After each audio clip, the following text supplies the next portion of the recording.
pew, pew.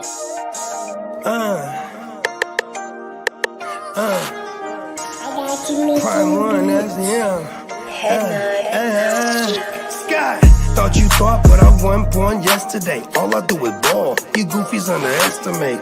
Heavyweight bag, step on your weight class. I done moved across states, blood I can't cap. Strap with it on my pivot, clocking digits.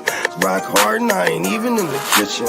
I'm on a mission to move soft, make a thing flip like a moonsault. Keep a switch for everybody through salt. Face froze, somebody check dude pulse. Is you stepping or stepped on? Wake the game up, make them regret I was slept on. Bogey's world, welcome to a new dawn. Till I move up, I can never move on. Big bread got me bougie past the great poop on. I'm getting over while you busy fighting over croutons. Yeah, bogeyism, a true brother gon' get it. All this water got me tripping. Hella fish scale, but I ain't fishing. See I move with precision. When it comes to living, I'm the definition. If I stand for one thing, it's on business. Bogeyism, it just hit different. Yeah, it just hit different. You find my story is all non-fiction. I put my family for me and I gotta mention. I keep an air fan tone mob a henchman. For you squares, option for opposition. And you ops, I get popped trying to stop my ascension. Talking generational, you got my attention. Underworld motivational, you feel the sensation. Trying to see how I look, get booked, I'll take it. I was just a crook, all it took was some patience. Now my phone out the hook, I got hella deals waiting. You ain't really made it unless you got somebody hating. Bogey's world, welcome to a new dawn. Till I move up, I can never move on. Big bread got me bougie past the great poop on. Getting over while you busy fighting over croutons. Yeah, bogeyism, a true brother gon' get it. All this water got me tripping. Hella fish scale, but I ain't fishing. See I move with precision. When it comes to living, I'm the definition. If I stand for one thing, it's on business. Bogeyism, it just hit different. Yeah.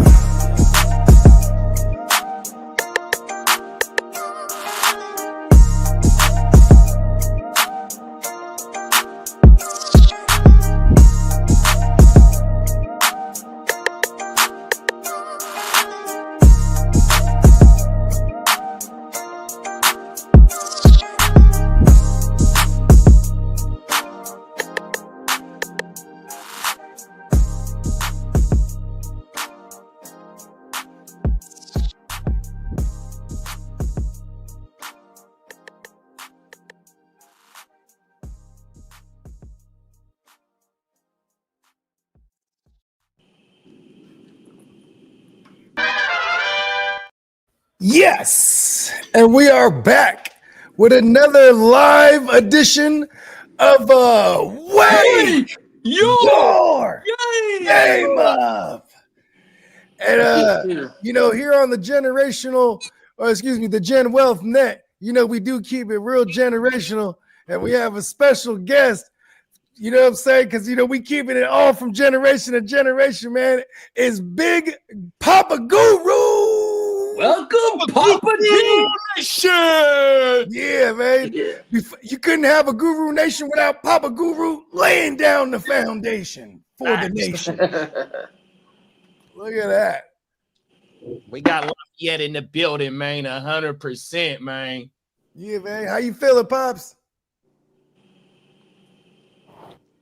Might be on a break. He might be on a break right now. Yeah. Okay. Everything, but yes, we do have a special guest, man.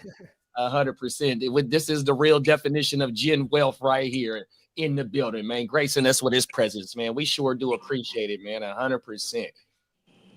Yeah, man. How everybody feeling this morning? No. Yeah, man, I'm feeling pretty good. Doing good. Talk about it. What is we? 48 hours away? We are 2 days away till the NL motherfucking draft. Talk about it, man. 100%, man. Yeah, it is Christmas for us. 100%. You know what I mean? Our drafts is going to be kicking off. We do got, after the draft, we do got new Dynasty League starting. So if you in the chat, you ain't in the league with us, Tap into any of 4 of us right here, or Peacock, or Guru, or Diamond Joe, or wherever you know what I mean, locked in. Tap in with us. We got a 32-man league that's popping off. You want to get in that, man? Get locked in, man. 100%, man. If I didn't explain it right, man, somebody else back me up. Pause and let them know about the leagues, man. Just remember, everything I say is just rumors for the next 48 hours. Yeah, no, you got it right, JD. You know what I mean? We got a couple new dynasties, startups that we're gonna fire up. Then we got a 32-man league. All right, I'm back now. I think We're about halfway through filling that thing up. So if anyone's interested in going to war with 31 other savage individuals, definitely this is for y'all. And yeah, we got a couple redrafts coming up. We obviously got our annual Vegas draft extravaganza. And you know what I mean, we got a fun offseason ahead for y'all, you know what I mean? And this is kind of one of those, this is not even kind of, this is one of them junctures right here. This is the checkpoint right here, the draft. You know what I mean? And the next point is the schedule. Slides into week 1 after this, all the way to week 1. We got action. And it's facts. And Papa Guru was able to get it together. What's up, big bro? Hey, man, I don't know what happened. I lost the volume. I got a phone. Oh, yeah, I forgot to mention, because I thought of this. So when the countdown hit and you're backstage, if you're using the phone, it doesn't. You won't hear the audio from that for some reason. So that you probably out. And once you get back in, it's easy to get back in. Yeah. Yep. Well, yeah, man. Welcome to the show, Papa Guru. You know what I'm saying? I was introing you, but I'm thinking like he was just gonna be the voice in the background. I forgot that you could. You know what I mean? Yeah. Let's go, man. Welcome. And glad to be with y'all. Spencer's Pops right here. Yeah, I've been around a long time, buddy. Like I told y'all, I've been a Saints fan since 1967. I was at the first game when I was 6 years old. I wasn't even thought about. So they used to call me before y'all gave me this Papa Guru. I used to use original Saints fan. Because I've been there from OG Saint. That's what we're gonna call you. The OG Saint. OG Saint right there. OG. But I kind of like Papa Guru. I thought that was kind of cool. I like that Papa Guru. That's 100%. Right? I don't know which one of y'all came up with that, but I like that.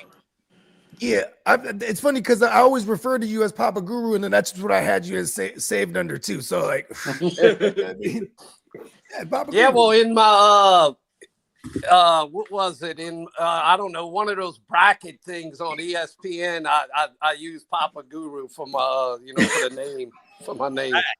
That name carries weight around here, man. 100%. Yeah. You miss facts. Sure it does, Pops. Oh my mama, man. Let's get caught up in the chat before we get to the news, y'all. We got Song in the building. Top of the morning. Morning, Song.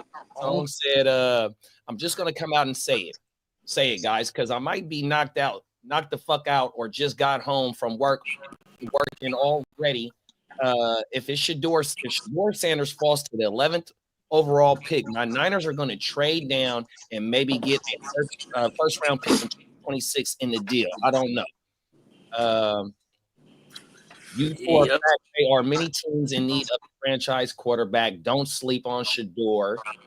And I hope we get Cam Scatterboo. Yeah, Cam Scatterboo is somebody that I want on our team too, big bro. We got Johnny in the building. Top of the morning, Johnny. Johnny said, I'm awake, but I don't have anything to do to start making noise before I pass back out. So, okay. We got Emil in the building. Top of the morning, Emil. Peacock said, making a Burger King and a dab run real fast. Come on now. Papa Guru Nation. Is there a league of offense only? Now that I don't know if that's in the working. I don't know if it's going to be strictly offense or full IDP. I know the SBI is full offense, big bro, and that is a redraft. I don't know if it's any open in that motherfucker, but when Bo pop back in, we'll cook that up. See what's going on. We got Bakes in the building. Top of the morning, Bakes. OG Saint, you motherfucking right. Oh my mama, I thought he was going to say, in my humble opinion. I know, right? Facts. Oh my mama. Well, we know we hear that from Junior all the time. Come on now. Oh, every day. That's Spencer that did that, in my humble opinion. He had that segment on it too.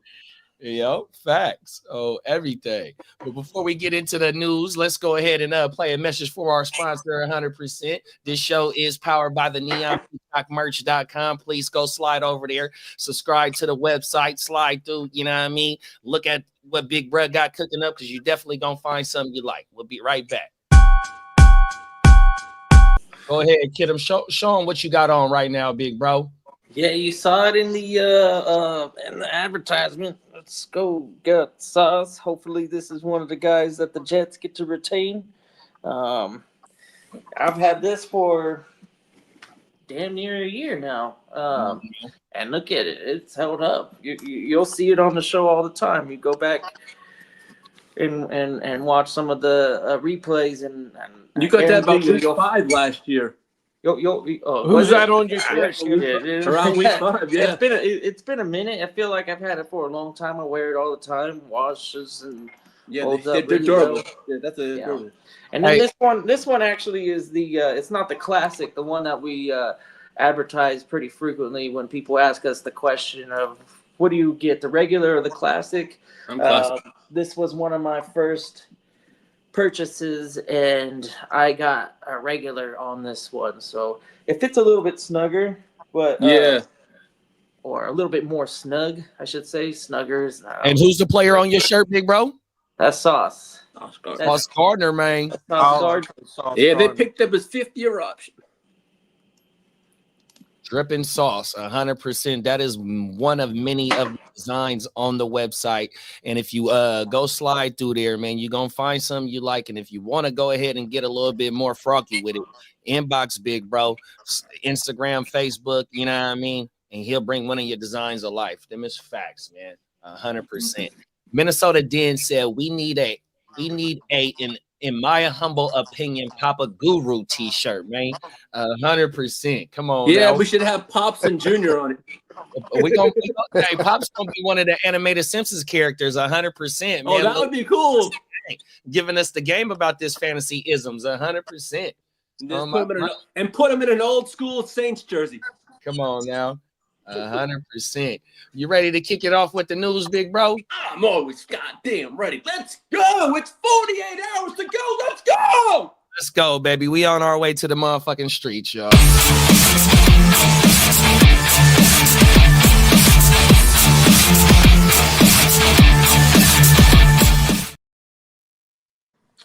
Good morning. Good morning. Happy Tuesday. We got 2 days until the draft. Rumors are flying, as kiddos would say, but he doesn't believe any of them.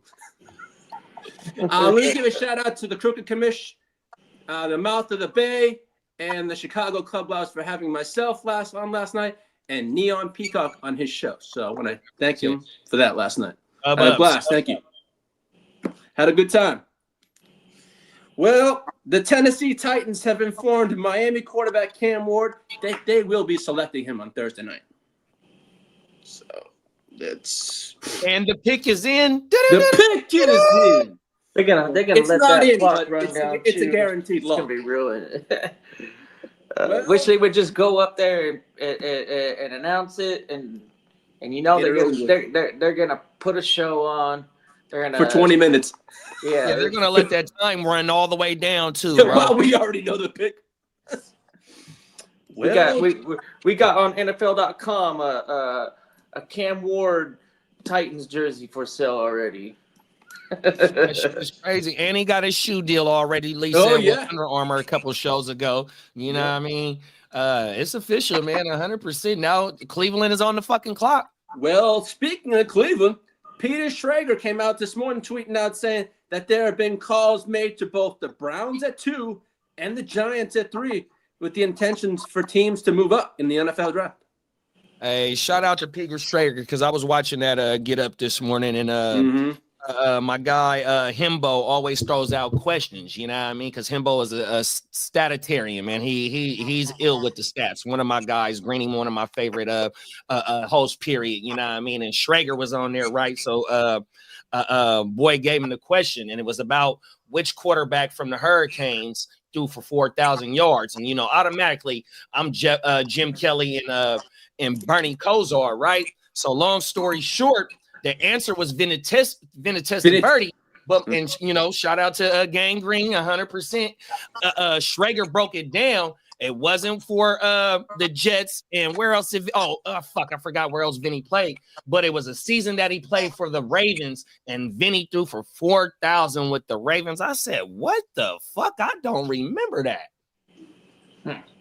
Vinny Testaverde for the Ravens. Mid-90s, he said.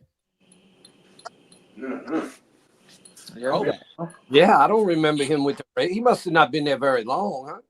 Right, one season, I guess. I don't know, big bro. Yeah, but Peter made me he made me proud right there because whatchamacallit, Himbo was talking stuff because Himbo been stumping him, but my other guy, I can't think of his name, he be stumping Himbo. So Greeny told Schrager, like, bruh, this is they insulting you by giving you this layup, and that's why bruh broke it all the way down. The season, the whole shit, you know what I mean? And everybody was juicing. I was juiced because they was talking about the Hurricane. 100%. My bad, y'all. Well, they're saying there's an Abdul Carter trade up, possibly.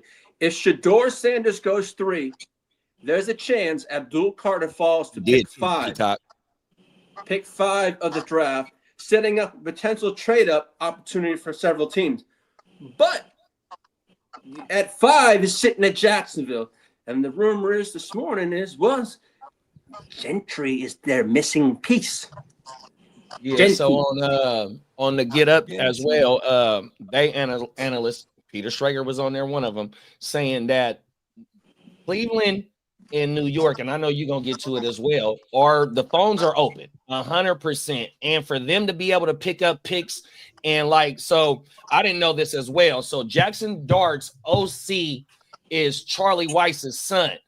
Brian Daboll and Charlie Weiss go back to New England. Yep. If the Giants trade out and pick up extra picks, they're the ones that's favored to get Jackson Dart because of the ties and all the homework that they have been doing towards Jackson Dart. That's what Peter was talking about this morning.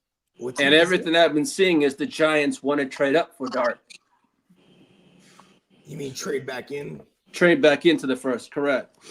Now, the Patriots, if that's your guy and he falls, if he falls and that's your guy and you're the Giants, you trade back in. If they want Dart, they definitely out of him if you get him in the first round. You know what I mean? Yeah. If they want Dart, they definitely ought to trade down a few spots and get some more picks. No, but that's the thing, though. They don't want to pass on a high. I don't think they need to use. Yeah, Carter's sounds like he's pretty legitimate.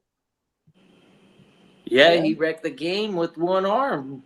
100%. Facts. Hey, you ain't seen that since JJ Watt.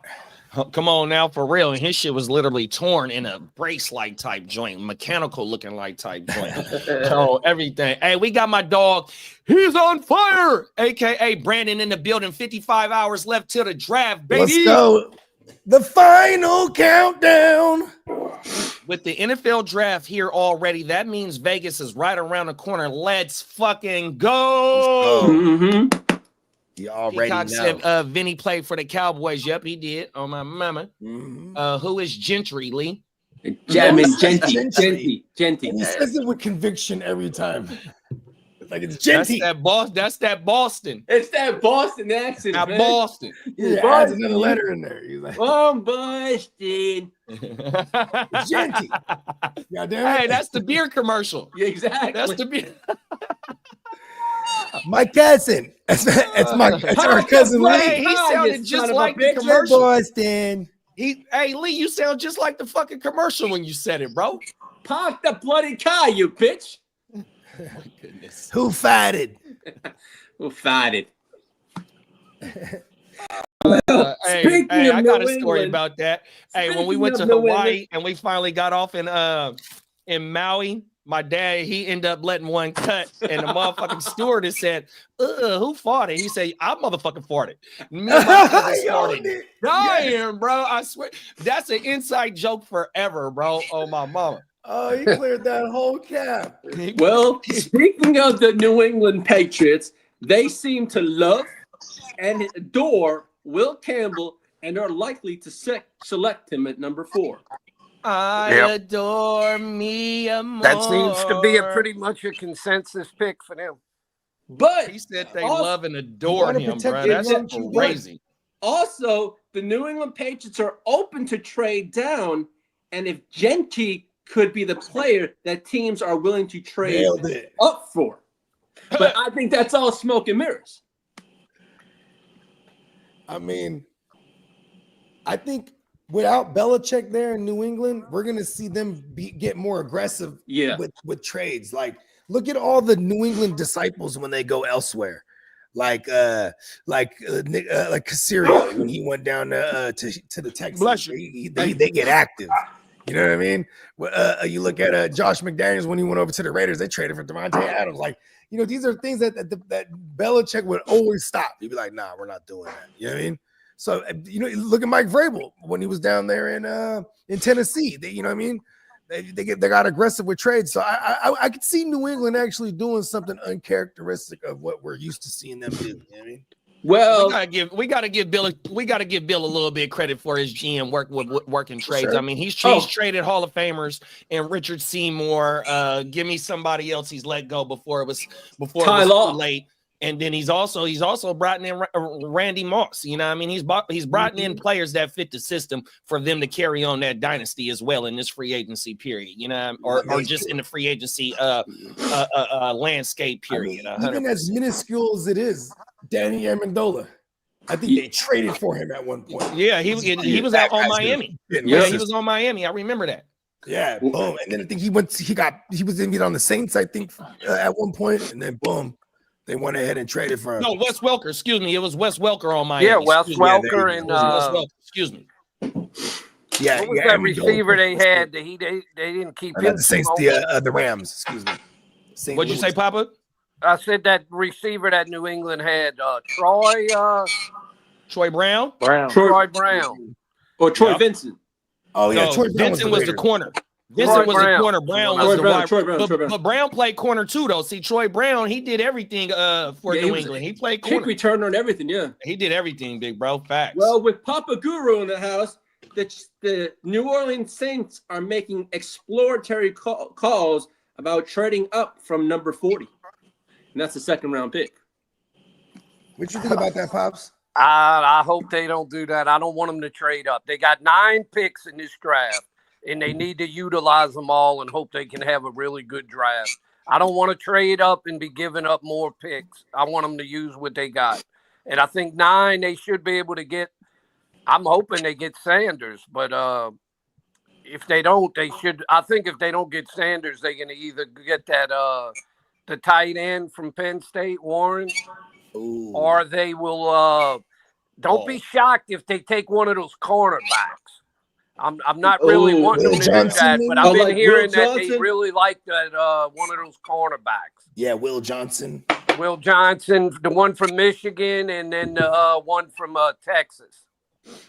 Maybe this could be some guys that trade down because then they can. What's the one from Texas? And get Barron, Barron. Yeah.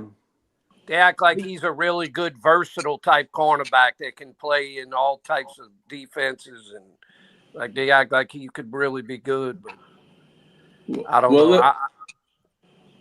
Because you know what I was hearing this morning? I was listening to a couple shows, and they got these people that claim they insiders and all of this, and they were both saying that the Saints are gonna not take the quarterback at 9, then they're going to end up trading up into the later part of the first round and try and get Jackson Dart. Yep, yeah. I saw that too.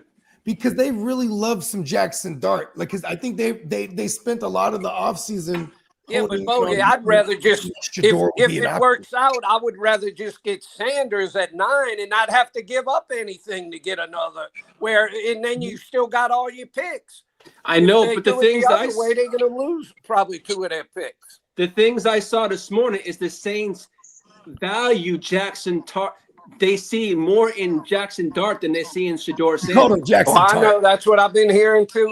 But I mean, one thing with the Saints, you can't believe what you hear. I know I know it's they're all notorious for. Don't believe nobody. Yeah, don't All believe of it. PGA, you all of stupid that son shit is bitch. bullshit. As Kid says, it's all dead to me right now. Yeah. Because if they are interested in Sanders, why would they say it? They're going to try and make people think they're not interested. Any noise is just fucking clickbait. It's all Right. clickbait. Exactly. Exactly. If anything, you're going to try and leak out the opposite of what's the truth. Yeah, Because you don't want people to know. You got to what hold this intelligence secure. You know, like top secret folders. Only people in the building know are the ones that get behind the closed doors. Nobody in the fucking concessions department. Nobody in the mail room. None of them people know anything. The only thing with the Saints, with their history, with Mickey Loomis, they always want to move up and lose picks. They have not traded back and gained picks, and I couldn't tell you the last time. I don't think in the last 25 years. So in other words, they're behind the times. I remember I saw them trade up one time. And then I'm like, oh my God, they're gonna grab the successor behind Breeze, and they took Marcus Davenport. You remember that, Pops? Oh, I was upset. Yeah, they gave up. Yeah, that was the first one round time pick in probably the last 20 years I can remember you guys getting real active in that first round where you guys moved up, and I was like, yeah, oh, but shit, we here always go. go up and lose picks. We never go down and gain a couple picks. I mean, Okay, that's what you were saying. Okay. that Oh my mama. We got King D in the building. What's up, King D? What's up, King? LBC. Peacock said Amendola was hitting Kay Adams when he was in Miami and got sent to New England. Johnny said Troy Brown, the other wide receiver from Marshall, one of the best Pats ever. Them is facts. Peacock said Barron is a stud. We got Dalton in the building. What's up, D-Man? This is another Saints fan right here, Papa Guru. D-Man, we got an original Saints fan in here, big bro. That was at the first. He was at the very fucking first Saints game. Let's go. Oh, my mama. So, Dalton, this is Papa Guru. Papa Guru, that's Dalton, man. Hey, who that nation stand the fuck up? Yeah, man. all right. Who that? Come on now. That nation in the building. Y'all remember? Y'all probably wouldn't know this. Who the Saints' first quarterback was? It wasn't Arch Manning, was it? No, not Archie Manning. Okay. Damn. Probably That's a guy all- y'all that's never all I heard got. of. It was a guy named Gary Quazzo. Oh, wow. And Yeah, then- that was 1967, right? Yeah, 67. Then, like in the Was it middle of 68 their, or 67? I think around the middle of their second year, I know y'all probably remember this guy, Billy Kilmer. Yeah. That And name he sounds a became little their familiar. quarterback. And he did a pretty good job for him. Then he went to Washington with George Allen when he had that old team. They called it the Over the Hill game. And they ended up into the Super Bowl. They word? played in that Super Bowl against the Dolphins. Yeah, well, it says Gary Kuzo started the first 10 games of the 67 season. Yep. Oh, and that was one of the ones that the Dolphins went back to back. In this, y'all may have, I'm sure y'all have heard this maybe. What is the Saints? The Saints are famous. What did they do in their first game on the first play? They came marching in. No. Fumbles. Their first play as an NFL team, they ran the opening kickoff back for a touchdown. Okay. Wow. Okay. John Gilliam ran they it back. essentially did march. He was a good receiver. He ended We up have the going to the historian in the Vikings. building. Y'all heard of John Gilliam, huh? Nope. I don't think so. All right, bro. He went to the Vikings. He had a pretty good career with the Vikings with Fran Tarkenton back in the 70s. Dude, Now, I've heard of Tarkin. I was just Yeah, I've heard of Tarkin. I was just People looking at a years. little type. Oh, so it was either when wasn't Rashad Felicia's husband of No, Rashad? I think Gilliam was probably retired at that point, but I'm not Okay. positive. I think that was a Yeah, little because bit later. as a kid, I never knew that Rashad played football. He was always the host. So as I started getting more into football, I didn't know that dude was kind of nice as a receiver. Yeah, they had that other receiver remember that receiver, Sammy White? They had a good receiver named Sammy White. No, I don't remember that. I can't remember if Gilliam was still with them when they played in that Super Bowl against the Raiders when Jack Tatum just knocked the shit out of some people. that was a hitting son of a bitch. He was. The Patriots. Wasn't it? The what? Wasn't that the hit that Tatum put on the guy from the Patriots? Yeah, I think it may have been. Yeah, I think you're right. They had that other cornerback too, George Atkinson. He was a good hitter too. But that Tatum, Tatum was kind of dirty. I mean, he was. That was when it wasn't against the rules, though, right? Well, right. Yeah, he was kind of like what do they call it? A clothesline and a necktie. What's the other one? Back then, it was no holds barred. Tatum was like y'all's guy, kind of Ronnie Lott. You know, he was intimidating. Man, that guy was a beast, Ronnie Lott, man. Facts. Yeah, Emil said Saints traded up for Ricky Williams. Yeah, that was a haul. Traded up. They gave up their whole draft. I don't know what you. That's not trading up. That's just like Saints. Oh, that was when we had Mike Ditka. What a disaster that guy was as a coach. Hell of a guy. Oh, that was pitiful. He ruined the Saints. I mean, when he came there. We got Ghost Monkey in the building. Top of the morning, Ghost Monkey. Top of the board, the big Ghost. Well, Alabama's quarterback Jalen Milroe is reportedly being eyed by the Raiders to sit behind Geno Smith. Oh, wow. So they're going Gentry. Yeah. You know what's crazy? It'd be smart if they went like other skill positions. If they were going to go skill, like the Raiders should go like receiver for real. So then you have like a potential number one receiving option, then Brock Bowers, and then you go and get you target Milroe later, and then you have a team for him when he comes time. You know what I mean? Well, as for my hella running backs in his class. As for my Chargers, the team that Kidda can't despises, I don't talk good. Well, we all do. Everything they're thinking the pick at 22 for the Chargers is going to be one of three players: Kenneth Grant, Colston Loveland, or Amari Hampton are the three players on the board for there. You know, I've been wishful thinking. I've been doing a lot of research on Loveland, Brett. Like he's production wise and the yak, all that shit. Like, I don't think he's gonna fall that far. I think here's my theory. I think Denver's gonna take some people's boards, which is crazy to me, but I can see Dalton said Bannon. Mm-hmm. Yeah, Dalton said he wasn't mad at the Davenport. I'm not saying Davenport was a great pick. I wasn't mad for this pick. They was just trying to get the defense over the hump, and then also with that is Lamar Jackson. I thought they were jumping up to get a QB right there. I think it was so. And then this is what they could have had Lamar Jackson. Everybody, when we go, they're gonna do when it. They moved up, they thought they were getting Lamar Jackson. Everybody. And that's what Dalton is saying. He said Lamar Jackson wouldn't fit Sean Payton's system, and I don't think Lamar and Payton would have get along. Well, that's what Dalton. When you give up two number ones like they did to get Davenport, that guy's got to be like an all pro to be worth 100%.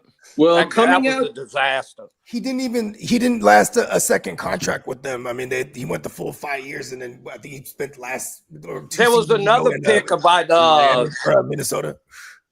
This might be a little too old for y'all. This was about 2003, 2004, something like that. The Saints did the exact same thing. They gave up two number ones, like in the one they had and another one to draft. This guy was even as bad as Davenport was. This guy was even worse than that. A guy named Jonathan Sullivan out of Georgia.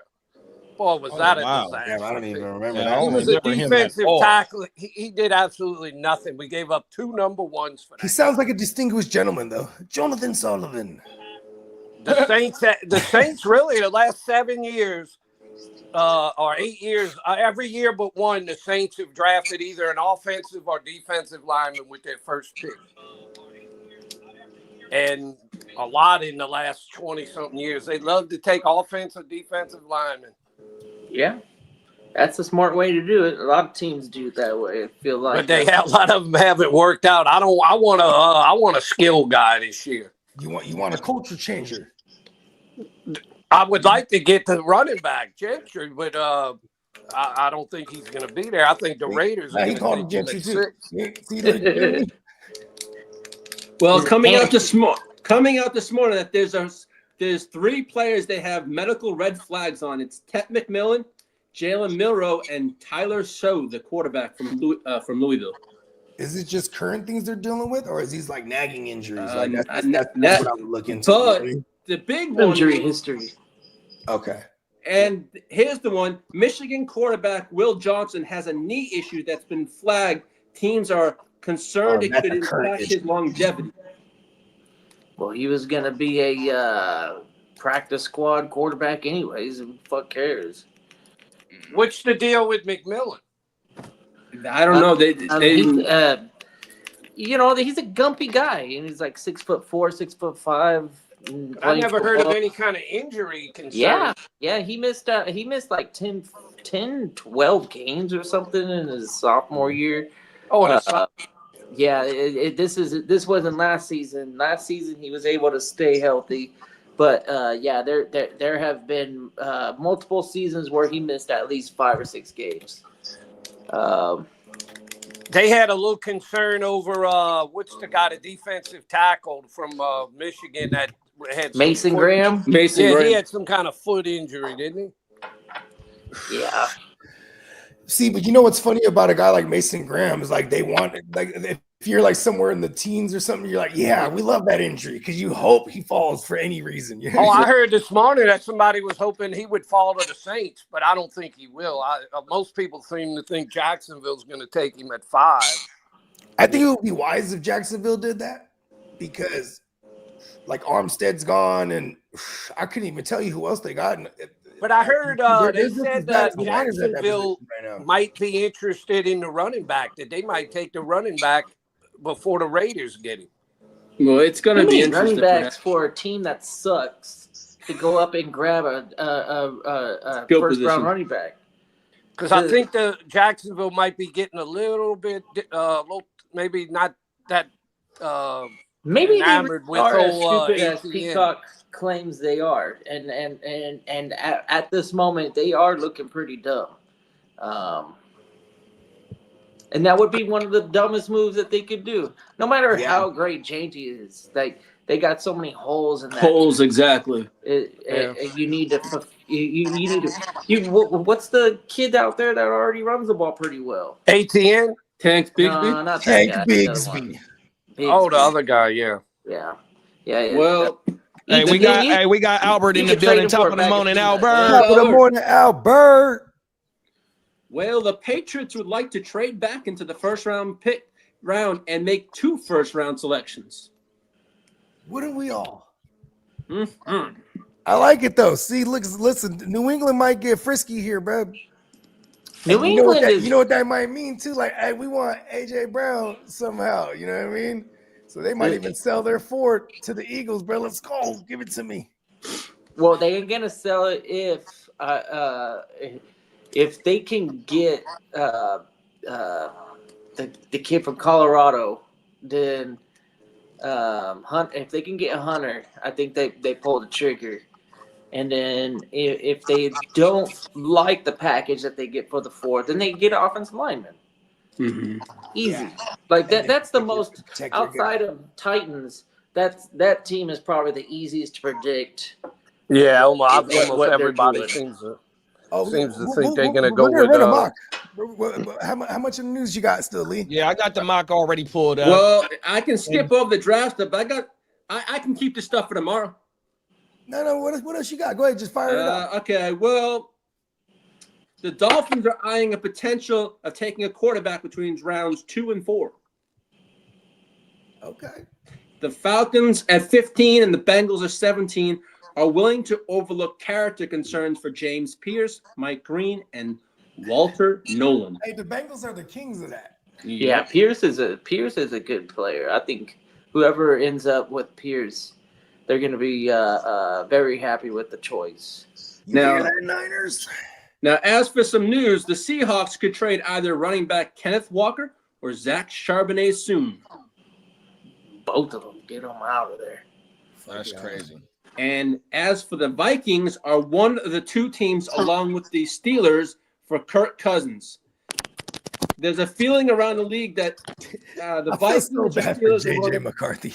But the Vikings players are reportedly prefer the team to bring back Kirk Cousins over Aaron Rodgers. Justin Jefferson and Kirk Cousins have a very close relationship. Whatever. But then hey, you know what's so funny though? He definitely got that bag. Was like, all right, cuz I don't know where you're gonna go, but I'm getting this bag here. What you think it is? You think there's any way the Falcons would trade Kirk Cousins to the Saints for Derek Carr? For used goods? For what? For used car? In the shocking turn of events, interdivision Because I don't think Carr's trade. really. I don't think he's QB hurt swap. bad or anything. I didn't think he Carr was is out. better than. I think Cousins would start for the Saints over Carr. But what, Oh, Carr you would, do? No, but I Yeah, mean they backup. both. Carr's a busted car right now, though. That's the thing. He has like a quote unquote shoulder thing. Well, I understand that's what they're saying, but I don't think it's really that. Yeah, that's why I bad. did the air quotes. Cousins looks Carr. I think Cousins- Carr put that out there because he doesn't want to be there. Well, coming out Emil said the Dolphins gonna take Tyler Shaw. Peacock said the Jaggets is gonna jag. I wanted to say the other word, but you know, I mean, I ain't gonna do that. Jag. And then Dalton said the Jags should take Will Campbell. They need to protect Lawrence. Yeah. And then we got a couple people talking about Tet. Tet could be falling unless Tet go to the Raiders. You know what I mean? Other than that, he might be falling in the draft. One of the main players that fall. I like Carolina to look at Tet also, but they have hella big giant receivers already. They have Leggett, who's a big dude, and you know what I mean. So maybe stylistically, if they were to go then it may be Golden or something. I think Golden going before Tet. Yeah. Well, the Rams, Devontae Adams says that the 49ers try to lowball him in free agency. Oh, come on. That's the 49er way. Oh, Hey, you know what's funny though? We always lowball, then we end up paying them what they want when it's right before the season starts. Like I can't stand that, but at least I'm confident we're gonna get it done. Peacock. Cousins ain't a car. He's a horse-drawn carriage. That's where he's at. At least Derek Carr's got a motor in the fucking in the front of it. It fucking Cousins got a goddamn single horse. He got nothing. He's got nothing in the tank. He's got Yeah, one he looked bad horsepower in last that year. bitch. That fool was What if throwing it was Derrick guts. Henry pulling that wagon? Well, the Steelers aren't actively seeking to trade George Pickens. They could consider moving him if a strong enough offer is made during the draft. George Pickens, they just always let it be known. We don't really like you over here. Yeah. Just know that, George. Bakes Alive said, could the Jags trade ETN on draft day? Ted Genty, Tank and Ashton sounds like a vicious combo. They're still gonna lose 10 games. That's what And I then pick another running back next year. They kind of they might be out on ATN and want to get the running back in the draft. You know, Rodgers came from some crazy injuries. This is going back to Johnny, the post up on the screen. Go ahead and read it, big bro. So Rodgers and Cousins both came back from similar brutal leg injuries, but it was other foot and the other foot, or the other leg and the other leg, vice versa, whatever. At least Rodgers could get the ball out and give it a little bit of velocity. You wouldn't think that the velocity would be so much on the leg. Look at Rodgers' right leg, which would have been his plant leg. Yeah. So I don't know.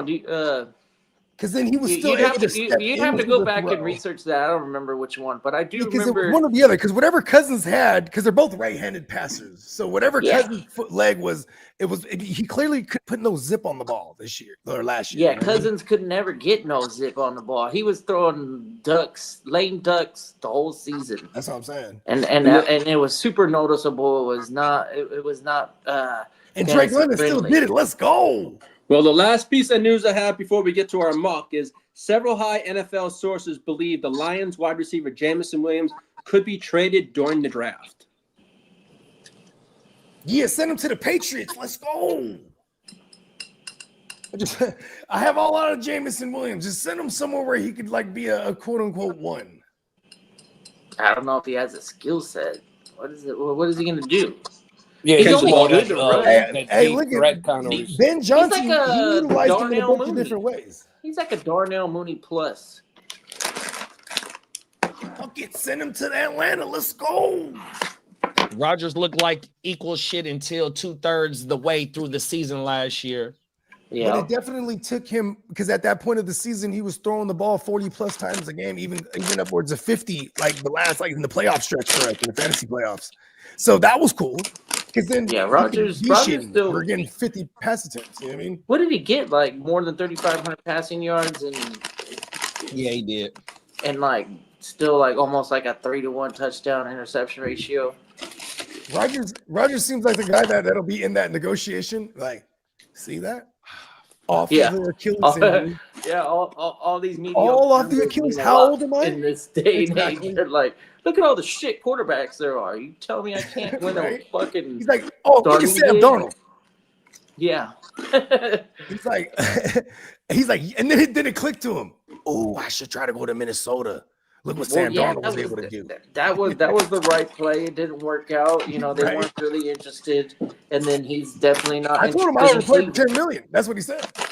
Yeah, I wouldn't be Yeah, interested. he did say it'd take 10 million. Pittsburgh. And a lot of the Brock Purdy haters that are Niner fans are calling for that shit. Oh, Brock Purdy. What is it? The last 2-3 years, he's got pretty the second good. highest passer rating in the whole league. I mean, there ain't really nothing to hate about Purdy other than Yeah, that's pretty good.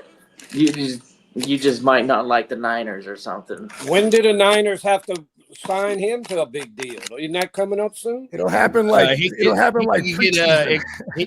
can franchise him next year. If they don't get a deal done this year, they can franchise him next year.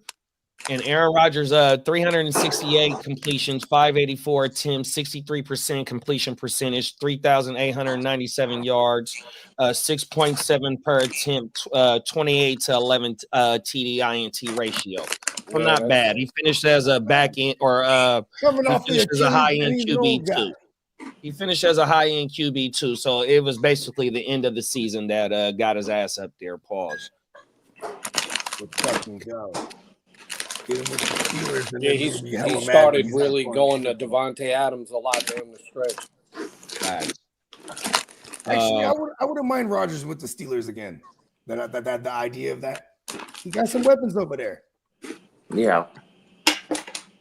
It just does he want to play? If he wants to play football, he's got a team. Somebody will sign him.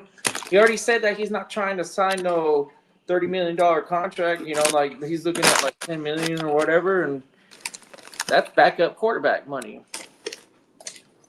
Yeah, he said that. I'll believe that when I see it, though, that he'll actually play for $10 million. Yeah.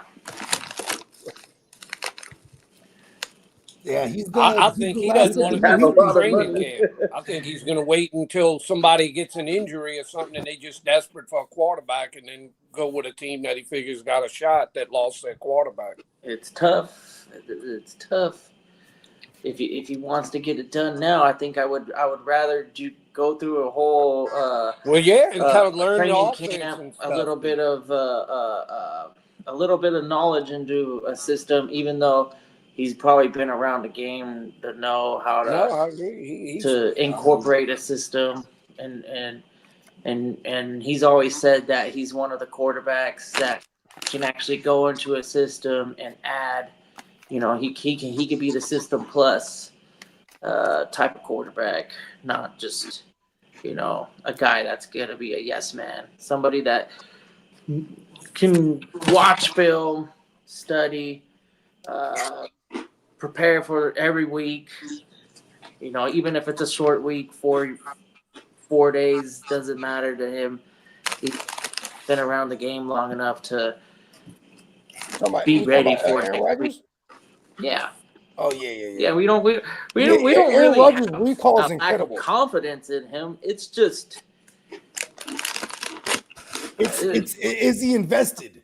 yeah. Right. He To me, he doesn't have a good. invested in I don't football think his as much as attitude he has been really is for years. really all in. I think Yeah, it's too bad for fantasy purposes that he didn't actually end up in maybe Minnesota. Minnesota would have been Awesome. interesting. Yeah, and Now- poor JJ. Now we're going like Pittsburgh, I guess. Pittsburgh wants him, but why hasn't he signed with Pittsburgh? There's got to be a reason why he don't want to play for Pittsburgh. I mean, they already got his backup, Racist Rudolph, just waiting. You know what I mean? What if old man Rodgers landed with the Saints? I mean, I don't really want him. I mean, it's I guess it's possible, but I just feel like he's become too much of a distraction. A cancer? Would that Yeah, entail kind that, of that, a, yeah, that they not a didn't good draft the locker QB? room presence. Yeah, just If they I get don't- Rodgers this year, it's because they didn't draft any QB at all. That's the only. yeah. I thing. mean, if they gotta have somebody, I mean, you could do a What lot. about the ginger guy over there? Dalton. Oh no, he's over there in Carolina. Nah, the The young only ginger. veteran that Oh, I think oh, is Spencer available Rattler. right now is that what's The the guy? Rattler. Jacoby Rattler. Brissett or something. The Rattler. The Rattler. Rattler snake. Yeah. I mean, if Kenny Pickett, what's his name, Kellen Moore can make Kenny Pickett look good for a couple games, I'm pretty sure he can make Spencer Rattler play a couple good. Like that's why I said I think Spencer Rattler. When I look at him, I'm like, 3 wins. You know what I mean? Perfect. And that, like feels like a You know, lot. then you go. Then you got a nice pick in the actual quarterback draft, not this one. I don't know what they really have with Spencer Rattler. He might end Yeah. up okay, but Look, I mean, you can't judge him by last year because Yeah, when he toss him was out playing, there. He almost only all had the 3 offensive games. Guys were hurt. Yeah, I put the rattlesnake out there and see how bad he is, and then it could be the best thing for the organization for you to run out a young quarterback that at least tries hard, and then maybe he can be the backup in the long term. Learn the system, and then draft Rodgers is better than actual Williams. Oh my top- mom. top tier Draft Sanders and let quarterback. them battle it out. Yeah, and then Spencer Rattail. And Spencer Rattail. I want Higgins with our second pick, that receiver out of Iowa State. And Higgins' name been getting a lot coming of up hype. a lot. I know it's what's bothering might me. It's get- like now I don't know if they're going to get him at 40. Yeah, he can sneak into the first round if. Yeah, originally he was like projected as like site. around 80 or something. Now all of a sudden I don't even know if we'll get him at 40 or 41, whatever we got. But no, I was hoping I'd love to get Sanders and Higgins, and then you'd have a good receiver to go with him. Facts. Definitely need O-line too. Like Yeah. that Saints line is bad. There's a lot of bad Um, offensive lines in the game right now. Bake said that's fucked up. What is Purdy going to get paid on the franchise tag for a 7th round pick? So it's the equivalent to the top 5 or the top 3 highest paid quarterbacks, and it would be mixed in 100%. And So it'd be Brezzo, like Right, yeah, it doesn't 45 matter to where he was 50. drafted for that. For a year. and he hasn't even made $1 million in every year of his career. He's like at under $1 million getting paid. I think this is the year that he will get $1 million as an NFL player. He's probably made more in endorsements than his own goddamn NFL contract. Well, because here's the thing: on the last year of his contract, and the NFLPA, it's probably been like 15 years now where they made it to where you get to that 5th year or that final year, I should say, it's fully guaranteed. So that's usually why it's come extension time or not. You know what I mean? And then like Bake said, his last year is $1 million. You don't think the Niners are confident enough in him yet to like just lock him up for 5 or 6 years? I think we're looking at more like a 4 or 5. Probably And like I think to me, what it is it's just the art of negotiation. They know they gonna get it done. You know what I mean? What's the rush? I mean, outside of us fans and shit to talk about during games ain't being played. Now, once the games is being played and every game we get to him being played and he isn't signed, you know, that's when we really need to start worrying 100%. I'm gonna start worrying if he doesn't go to OTAs, I'm not tripping. If he's not doing anything in training camp and he's like just sitting in, that's gonna annoy me because like this is only his second complete offseason. Is that what it is? Third? Yeah, this will be his third full year starting. His third year as his third offseason as the starter. Well, he's had a good attitude, hasn't he? He hasn't complained or anything, has he? No, not at all. And without a doubt, he's been working with his receivers. The two receivers that he's working with, all three of them guys grew up in the same area and played high school ball against each other. And they're out in Arizona. Well, they were last week. I seen the clip last week, but they was out there, getting passing sessions going on 100%. So to me, I think Bruh's all in. You know what I mean? Yeah, I like his attitude. He seems like a guy you would maybe want to go give him a 4 or 5 year deal. 100%. I say he's the best quarterback Shanahan has had as the coach of the Niners. And then I like that receiver, which is Jennings.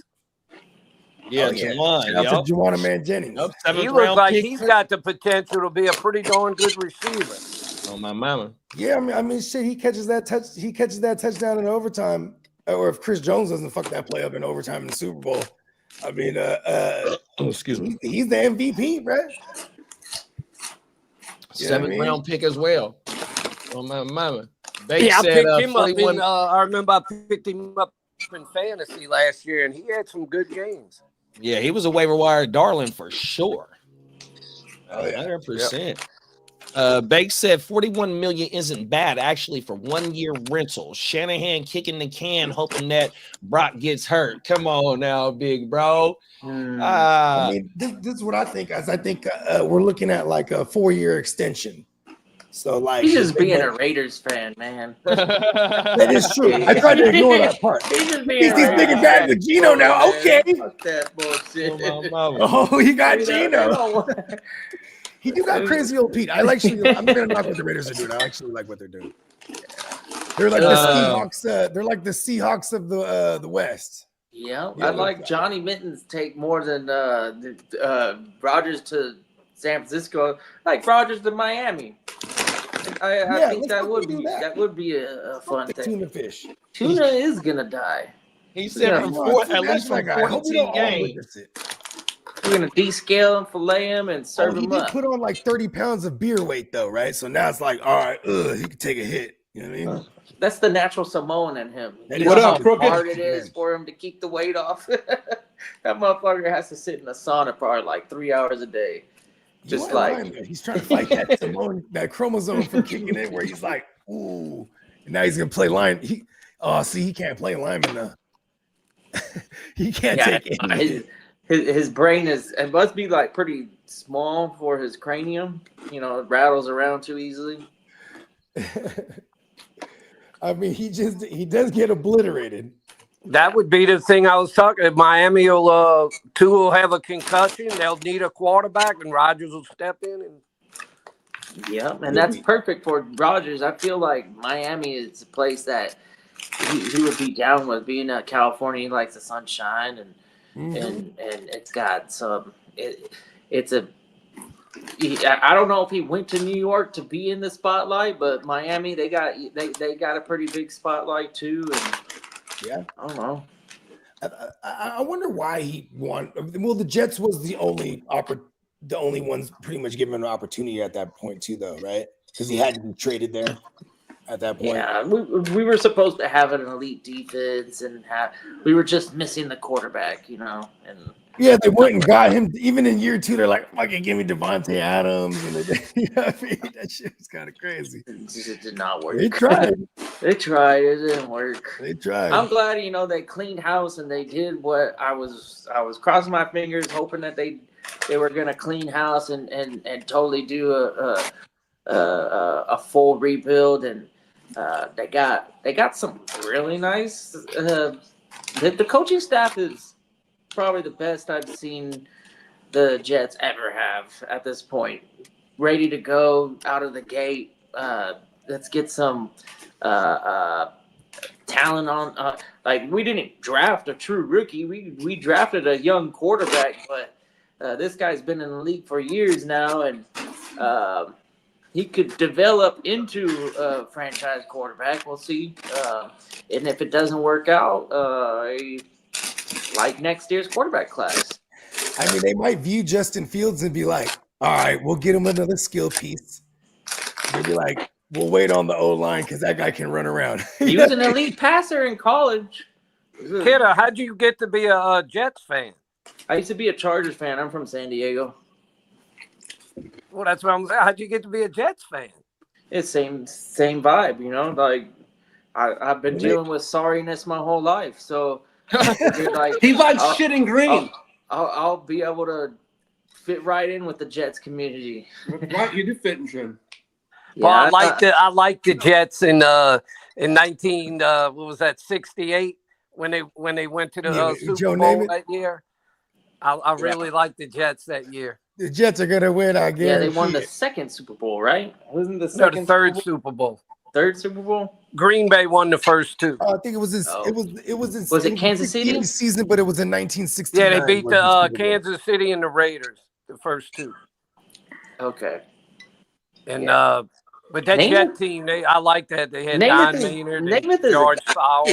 I mean, like, They Good had a two-headed receivers. backfield there. Funny, man, back then I was only 7 years old, and I can remember guys' numbers better then than I can tell you today. They had a running back. Check this name out. I always thought it was a cool name. Emerson Boozer. Boozer. All right. Boozer. He was number Dude, I 32, buy that and that other jersey. running back they had was All right, Matt you Snell. gotta find that jersey, kid. I got the Boozer. Might be Carlos. He might be Carlos Boozer's dad. I was thinking that myself. I don't He know. can get the throwback Jets Boozer jersey though. You feel me? He's number 32. I remember that. And they had Matt Snell. He was a good running back, too. He was more of a fullback. He was, I think, number 41. Yeah, they had like a two-headed backfield because I remember watching that NFL Yeah. Live episode. Yeah, that, And they had two those great were the days receivers. where you did. You They had hand two it off great to the receivers. fullback every once in a while. Hey, we got the Crooked Commission in the building. What's going on, big bro? Shout out to the Crooked Commish. Great show last night. He said, Peacock, what's good? JD Bogey Lee, what's up, kidda? What's up? Killing it all. Killing it as always. Old people go to Florida. That's where Rogers needs to go. Shout out. I mean, that's where old That's people go to 100% retire. Facts. That's why they say it's down Right. south. I If can the see Jets- Rodgers, right? Boom. He won't even. He'll like live like on a catamaran or something. You know what I mean? He'd be like, "Fuck it, buy a little woo wop at the dock." You know what I mean? Back. If the Jets trade Brees to draft his replacement, which teams would be interested in moving back, the Jags or the Raiders? I don't understand. We're not getting it. Like, if we can get that much for Brees, then that's awesome. But Brees was a second round running back 4 years ago. Shown some injury history. I think the best we could do is maybe a third round.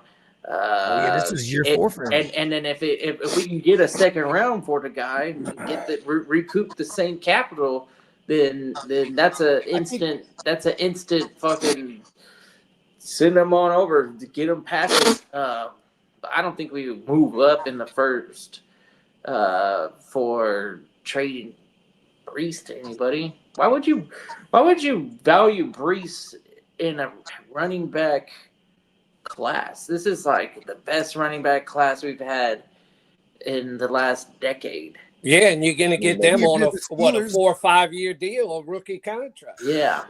If you're the Steelers, maybe you give up some, some maybe not a third. I think the Steelers might actually have a third because I know they don't have a second. Yeah, I could actually. Yeah, the Steelers got a third. I could Yeah. handle the I mean, third. the Steelers would be an awesome spot for Brees. My nose. Yeah. Right there. It's just the way that the NFL is marketing the value on running backs, old running backs with serious playing time, mileage. It's unless you're look at what Derrick Henry got last year. He got $8 million. You know, the whole league was looking at Derrick Henry as an option, and they're like, yeah, he's old. And I know Breece Hall is not that old, but. And then a team that has championship aspirations, right? They're like, you know what? Give me. Yeah, he went to a good team that actually one of the teams that he wanted to go. Maybe he did take a discount and went to the Ravens as opposed to another team that. Hey, remember what Jerry Jones said? It was a little too rich for his blood. Yeah. I don't know. Jerry Jones is not a smart person though. He's just rich. No, really, no. But Derrick Henry, it out. Actually, he's brilliant. And so what if Breece Hall goes to the Cowboys and they totally they don't even care about running back class like last year. Like we were all expecting the Cowboys to pick a running back last year, and they go the whole draft just taking other pieces. And you got a Schottenheimer there running the show, so you're gonna run one guy predominantly. If we get Breece there, I would love that. Yeah, all my Breece shares. That would be nice. Yeah, and like, who's to say the Jets even replenish that position? They got two good running backs over there. Yeah, they're not Breece, but yeah, the running back room over in Jersey ain't too bad. It's not the best, but it's serviceable. You got two. What I like about it is if you get rid of Breece, you got the Thunder and Lightning. And so you don't have to have a 3-down workhorse. You got if you're playing down, then you run fucking Isaiah, whatever the fuck his name is. Davis. Yep, and then Braylon is a goal line back. Hopefully he gets better because he did kind of suck in those situations. You know what he couldn't do? Pass pro. So like, you know what I'm saying? Like Aaron Rodgers was like, nah. But oddly enough, they were using him in hurry up, him and Davis. They were like interchangeable. It was like, but he couldn't pass pro. MJD said TreVeyon Henderson is the best pass pro running back in this class. I mean, you're gonna get that guy easy in the second round if you want. That's or a key, third round maybe. That's a key for guys who last a long time in the league. Look at Jamal Williams. He said that he's worth a first-round pick in this draft. He has him as the number 2 rated running back in this class. Oh wow, over Omar? That's wild. Oh, he got Omar as he did his top 7. He had Amarion as the 7th ranked running back. MJD is that's what MJD. I was watching it last night. So you know how I always vouch about Steve Smith's podcast. Yeah. So Steve Smith let MJD come on his podcast last night. And they did the top 7 running backs in this class, and MJD broke it down. It's like a 45-minute watch. Damn good watch. Please go watch it when you get a chance, 100%. They're not a sponsor of the podcast, but MJD is a friend of the show, 100%. Yeah, shout out to MJD. 100%. Please go watch that shit, man. And there's some running backs that we haven't even talked about in his top 7 that we need to be targeting in these drafts. It's a nice class. 100%. Like you said, it might be the best one in the last 10 years, big bro. Since 2017, I'll say. That Sunday after, or what is it? Sunday or Monday? When's the draft over? Sunday, right? Saturday night. So Sunday, when we know all the landing spots, the rookie draft boards are going to be. Got to have been the last big class like this, but this might even be better than that class. But because 2017 gave us Fournette, CMC, Dalvin Cook, Kareem Hunt, Aaron Jones. That's one of the ones that he got on there. RJ Harvey is one of the ones he got on there, big bro. From the UFC, man, that's a wrong sport. No, I'm just kidding. He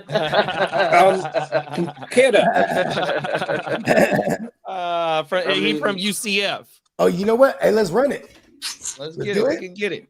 I got it pulled up right now. Yeah, let's do it. We're gonna run a mock. Everybody that's still tuned in live, you know what I mean? We want everybody's participation as well. We're the Titans go Shador Sanders at number 1. No, in the 2025 NFL draft.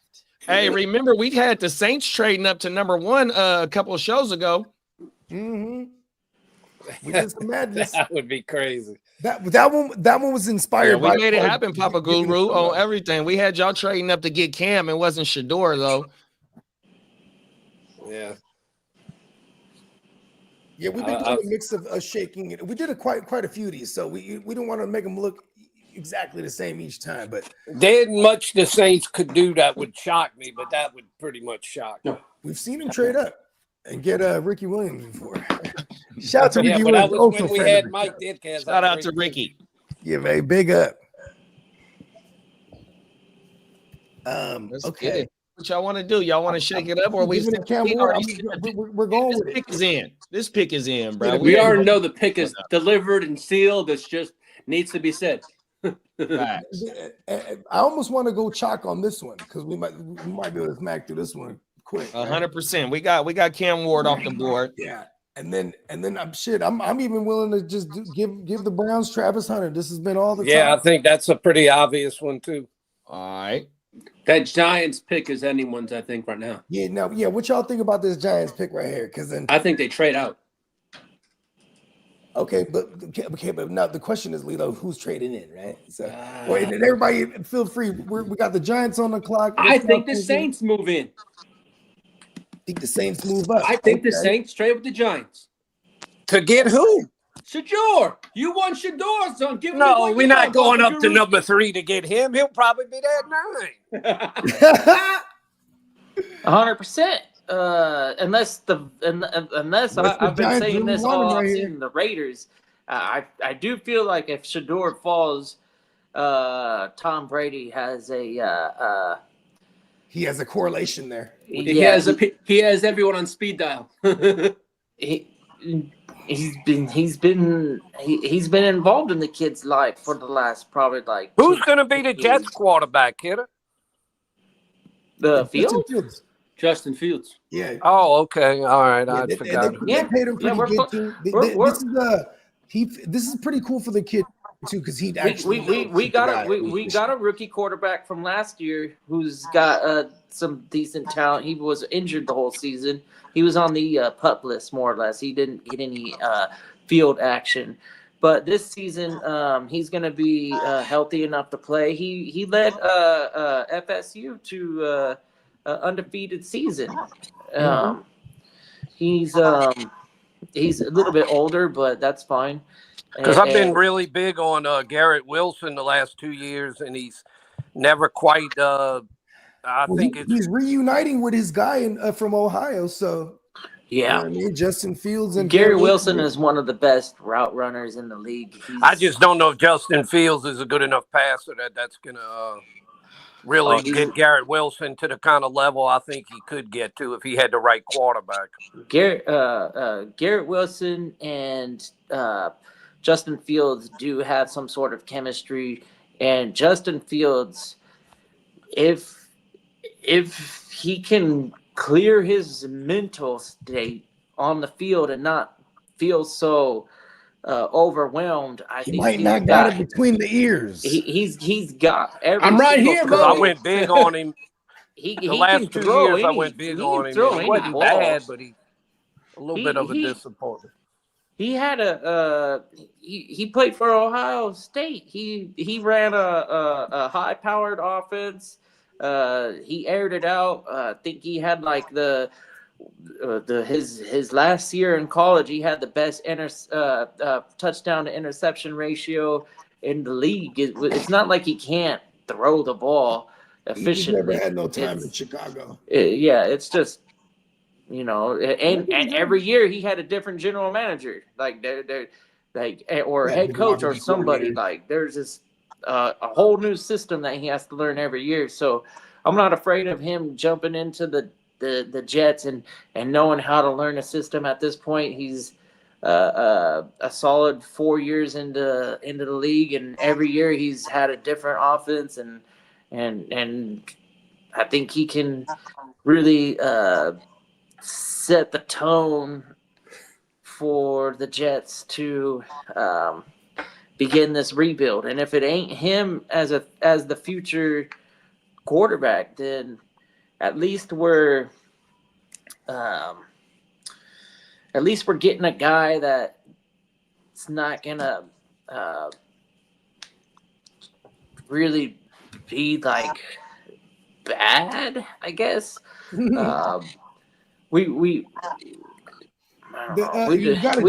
have a good team. It's not like we need the best quarterback in the league to. I was about to say that. Kind of like we're gonna try to win games, lower scoring, playing defense. Yeah, it's running the ball. It's not the stupidest thing I've ever heard for us to take Fields at $20 million and see what we get out of him, and then if it doesn't work, then we can go ahead and draft a good, rookie quarterback next year. I love what Bake said. Bake said Garrett Wilson is better than DJ Moore, and DJ went off with Luke Getsy running plays in Chicago. Yeah, and DJ Moore was vouching for Justin Fields. Justin Fields 100%. Now the better than DJ.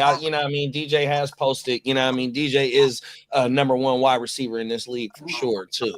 100%. Yeah, DJ Moore is a very consistent receiver. He's not quite. For a long time, it was almost like DJ Moore was the youngish version of Mike Evans, where you could count on that like almost 1,000 yards per season. I think he was falling short a couple of those years, but it wasn't by much. It was like he was still hitting the 900s. I think Garrett Wilson is one of the most talented receivers if he can get in the right situation. The Ohio pedigree still means something to me too. I think he could almost be as good as Jefferson or Chase if he's. I don't know about that. I didn't say as good. I said almost as good. He's one of the better route runners. He's a better route runner, yes. It's Can you believe Joe Burrow had both of those guys? He can be a top 8. Brandon got a damn good idea. Maybe we can run it on the next draft. He said 2-round Tuesday. Maybe we could do 2 rounds a day on one of these drafts. Tomorrow would be a perfect day for that. Give me 2 rounds of tacos. Come on now. Everything. Bake said the Giants take Mr. Carter off the board. Yeah, he's the best player available. Unless they're like, okay, let's take a offensive lineman. But I think Carter would have a bigger immediate impact than. What's crazy is the Giants' ownership want a quarterback, right? No, it's the GM. The coach wants a quarterback, and the GM wants a skill position. So that fucking shit's a mess over in New York. I mean, they don't have to be on the same page. That's fine. No, but it's always good to be. I can understand why they're not interested in a quarterback because, in my opinion, there's not a lot of quarterbacks. And you said the owner is giving some input, Lee? Yeah, John Mara draft a quarterback. He needs to sit his motherfucking ass down. That's the thing. That Mara wants a quarterback. The coach wants a quarterback, but the GM, what's his name, Joe Sheen, he wants a skill position. Yeah, John Mara need to kick back, bro. If I'm on the team, I'm gonna say I'll make my own name myself. So what y'all want to do? Y'all want to lock Mr. Carter in right here at the number 3 spot? Or I think so. It makes the most sense. Makes the most sense, yeah. Let's lock in. Hey, Mr. Carter, tell me where you been. Okay, we got the New England ear to the streets Patriots on the board right now. I think they're going with the guy from LSU. LSU, Will Campbell. Let's get it. Talk about it. Punch it in. Punch it in. The pick is in. Will Campbell. I mean, unless somebody, you never know with trades. I can't predict trades, but that's why we here, big bro. We gonna shake this shit up. We gonna make it happen at one of these picks. It's gonna be an interesting pick. And then I didn't know Will Campbell came in and started as a true freshman at 18 years old. Mm-hmm. on everything. So he got a lot of experience. They under say his he belt could be a against game changer, Great too. competition. That's crazy. Okay, we I got think the, Jacksonville might be a team that could trade out of that spot a little bit, but I'm not sure who would want to take that spot. Who would want to move there? okay, so we still got Genty, Shador, Mimbu. Mimbu is a hot topic. Tet is still there. Tyler Warren is starting to get a lot of love. One of the guys on ESPN this morning on Get Up, I forgot exactly who it was. Oh, Mr. Rolex? They said that Tyler Warren won't make it out the top. He won't make it out the top 10. No, he won't. He won't. He won't. So He's we too got a lot of coveted. players. We got some players we could trade up for. If he's there at 9, I think the Saints might end up taking him. Warren. Or if the Giants love Dart, we can have the Giants trade in somewhere to pick up Dart. It just makes more sense for them to go Graham here. You want to go Graham? Yeah, I'd go Graham and then come on back in for Dart. Try to get back in. Okay, we got Graham off the board in Jacksonville. And then I don't know Vegas, Oakland Raiders, and Bakes. If Bakes, We know that's going to be that's Genty. That's Genty. Yeah, I'm saying almost that's sure. Sanders. Fuck Genty. We need to have Shador Sanders sitting behind Geno Smith, and then the system doesn't have to change. We got the future. Geno's probably 2-3 years at best, and Sanders after a little while he could definitely. Damn it, man! we got him locked in, man. We got a Raider fan in the building. We gotta lock it in. We gotta lock it in. So here you can here could be the sweet spot for whatever Genty. Warren. If we're taking Tyler Warren. Okay, Tyler Warren's off the board. We got the Panthers on the clock with a lot of players here. Genty, Shador, Johnson, Tet, Jalen Walker, Stewart, Kelvin Banks, Golden, and Mike Green. Let me make this pick, y'all. We're gonna put Golden there for fantasy purposes. Papa Guru, you got Genty and you got Shador Sanders. What you want to do, big bro? Wait. I was going to look at something on the computer. Go back. You got Ashton Genty and Shador Sanders on the board right now for you. Who you want to take? Oh man, I'm gonna say they're gonna take Genty if he's there. There it is. There, we got Ashton Genty off the board, and he number sits 9. behind Alvin Kamara. Okay, now look, we know you the asking Bears. Me who I want or who I think they're gonna take? Who you think? Well, then I would think because for some reason I don't think they as high on Sanders. I would take Sanders, but I think they're going to take Genty if he's there.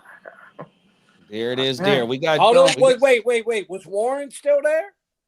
No, he went 2 picks ahead. Pause. Okay, Warren was going. All right, yeah. Then I would tell you, I think they'll go with Genty then. We got Genty off the board with Shador still available with the Bears on the clock now. Is this where somebody trades in to get Shador, whether it be Cleveland, New York, Pittsburgh? Let's try and If anything, I could see the Giants coming back in, but I don't think but they're so high on freaking what's his name, Dart. Does Cleveland or the Giants have another first round pick, a later first? You know what? No, they don't. They only have one. Let's try and get Cleveland back in to put Shador and Travis back together. Yeah. Cleveland trades with the Bears. Where's the Bears at? Okay, so they have one of the top. They got the first pick in the second round. Second round, yeah, they could package that with a couple other things and move up. Maybe. Let's see.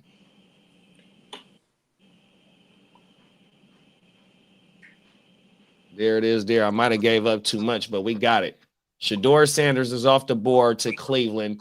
The Niners is up on the clock. Bogey, you back in here, big bro? Nope. No. Okay. I'm jumping back and forth, y'all. Let's see. Who's up now? The 49ers. The Niners. The JD, Niners. you have to make your honorary pick. Yeah, you Yep. and Bogey got to make that one. And we'll give Bogey a few seconds to see if he pull back in. What time is it? It's 10. It's 10:30. He's. Oh yeah. Yeah, he's probably getting his kids ready. Yep. Okay, I'll make the pick. We gonna take Kelvin Banks, the next best offensive tackle off the board. Yeah, that makes the most sense. Oh my mama. We got Dallas up. Any Cowboys up in here, man? If it's a Cowboy up in here, let us know. I think the Cowboys are going to take McMillan. Okay, let's do that. I like that. I like that Banks pick right there. Let's go. Come on now. The gang. And now we got Tet off the board. We got the Dolphins on the clock. Emil, you still in the if Emil, you still in the chat, big bro, let us know what's going on. If Will Johnson's there, I think he likes Will Johnson too. Bears take Green, I feel here. Everything. Yeah. Mike Green? Smoking Jay. Man, I gotta watch this kid. I don't understand the Hampton to the Dolphins. Bake said. Okay. Let's see if Emil pop up in real fast. If not, we'll put Hampton to the Dolphins. Gangster. What pick is that, JD? We on the number 13 with the Dolphins. Okay. I got something for y'all in about 4 or 5 picks. I got a pretty big deal that I'm going to propose. Let's do it. Okay. Okay, we gonna It's put not Hampton. quite, I can't do it yet. I got to wait till it gets close. We're gonna do To We're gonna make do it, Hampton to make to the it seem Pens. reasonable what I'm going to propose here. I like it. He got Pop's got something cooking back there. come on now. Yeah, man. Oh, I got a good one, I Good think. one. All He's right. got the recipe cooking. We got Hampton. Well, wait. Maybe I'm wrong. So far, we just had 2 quarterbacks go, right? Yeah. Yep, just Shador and Cam. Okay, all right, we're good. Because that's part of Yep. my deal. All right, yeah, no. Yep, and we got Hampton off the board. Oh, Okay. shit. Hampton's off the board. Now we got the Colts up on the clock. I think the Colts go tight end. You want to go Loveland? Mm-hmm. I'm with it. Okay, let's go Loveland to the That's Colts. all I've been lazy with the Colts needs. I just go, yeah, give him the tight end. Okay, we got Loveland to the Colts. We got the Falcons on the clock. Walker. When y'all get to like 18 and 19, sound the bell. The Georgia kid. Yeah, kid Jalen is- Walker. There we go. Jalen Walker stays home. There you We go. got the Cardinals on the clock. Ooh. All right.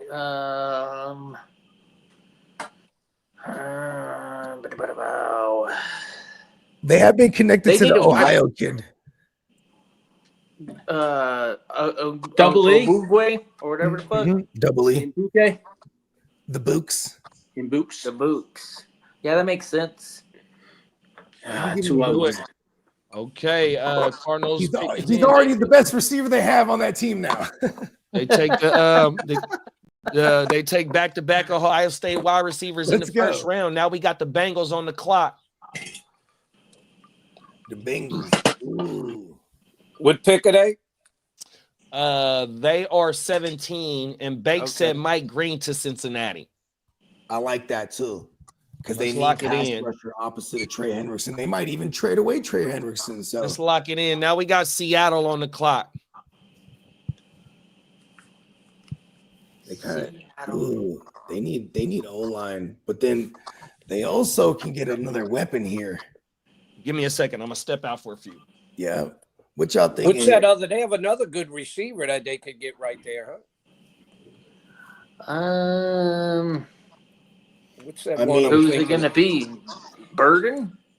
I don't have my board in front of me because I had to move my phone. It was written ready to die on me, so I had to move it over so I can't see the thing. Let's see. 'Cause There's you know the, what was crazy? I was thinking if Loveland would have fell here, I would have gave them Loveland too. No one puts them looking at a tight end, but then Texas didn't have a good receiver. Yeah, the Matthew Golden. yeah, gone off the board. yeah, he's gone. Okay. So it would be like It would be like Burden if we go receiver here. There's always Trey Harris from Ole Miss.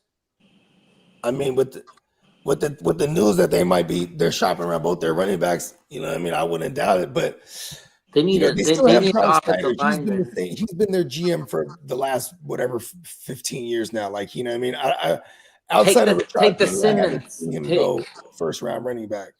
The And you know how that worked out. Take Josh Simmons from Ohio State. They need line help. There you go. That's a good one. Sam Darnold, he doesn't want to see ghosts ever again. Lee and Kidda, I'll tell y'all, off the board reminds me of in my big fantasy baseball league that we do an in-person draft every year, and we've been doing it for a long time.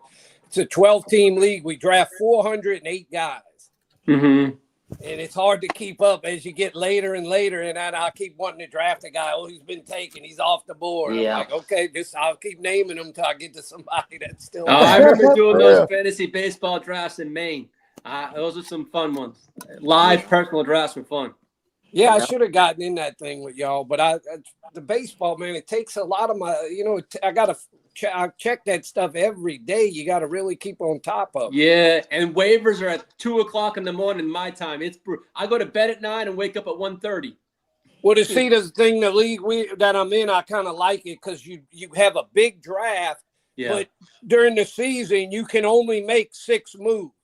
Oh wow! So you I like those leagues. So you end up really your draft is really important. Yeah. Yeah, your draft is everything.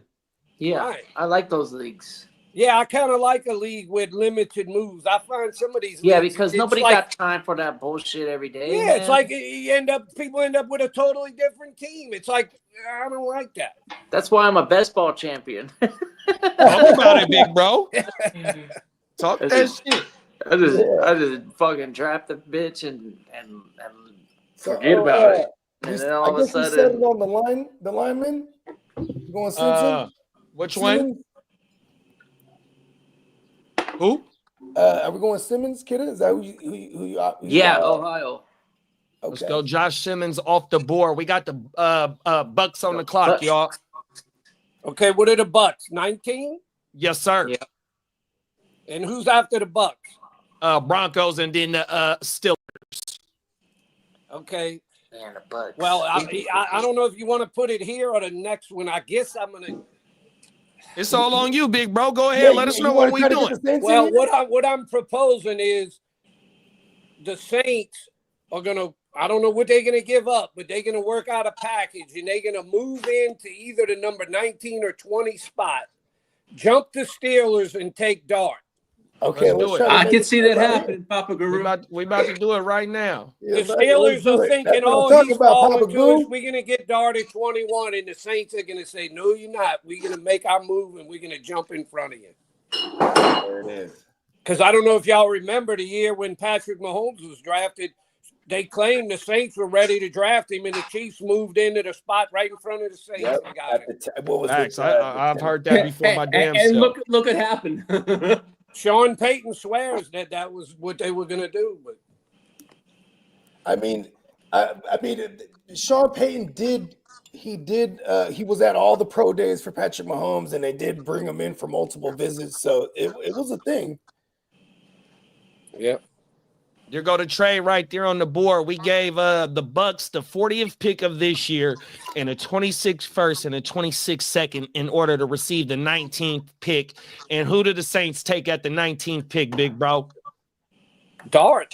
Let's do it. The Let's pick go. is in. We got Jackson Dart at the 19th spot to the Who Dat Nation. Wow. They got a little antsy. They were going to wait to 20, but they got a little antsy. They Yeah, the got their Buccaneers guys were like, locked "Fuck it, we'll in. take Let's y'all- get we'll it, take all baby. your Jackson Dart and Genty, man. I don't think that's that crazy, though, really. Come on now. I like it. They're rebuilding. No, I think that's a possibility. They could do that at 19 or 20. If Dart's falling to that, I think they might try and do it to the Steelers what the Chiefs did to them. Let's do it. Ooh, this one's spicy. We cooking, baby. We got the Broncos, the Orange Crush on the board. What y'all want to do with them, y'all? They're going to take that running back from North Carolina. Miami took him. We got him to Miami. Took him, he's gone. Yeah. Okay, I'm sorry. It's hard for me to keep up with it because I don't No, have it it's in all front of good. me. We still got Travion Henderson on the board if y'all want to put a running back here. Where'd he go to school? The MJD special. Ohio State. We'll give him to the Broncos then. Let's do it. I think they're going to kind of want a running back. No, I'm with you. I mean, and if they in the event they don't take one early, they'll still try to take one later. You know what I mean? And then maybe Estimate still has a shot for all my freaking busted Estimate shares. They probably would have took Harmon, but oh yeah, I mean, I guess it is just DJ Jones over there. You're right. They could use DT. yeah, and it's an Oregon guy, so bring over somebody that's Bo Nix-fied. Right. Bo Nix is vouching for the man. Bo Nixified. Bo Nixified and Bo Nix approved. We got the black and yellow on the board, man. What is Coach Mike Tomlin thinking right here, fellas? Oh, they're really pissed. This is where they pissed off right now. I think they go Harmon. They go DT or Edge here. Well, we still got one of the top. Yeah. What about them with what's the other quarterback? Melrose? Milroe's still there, y'all. I'm down to pull up Milroe right here. Fuck it. You think they would want him? I mean, isn't he kind of like the next? I mean, I think it would be too high. If that was the case, that I could see them trading back. You know what I mean, they might trade back a little bit, but they definitely want a quarterback though.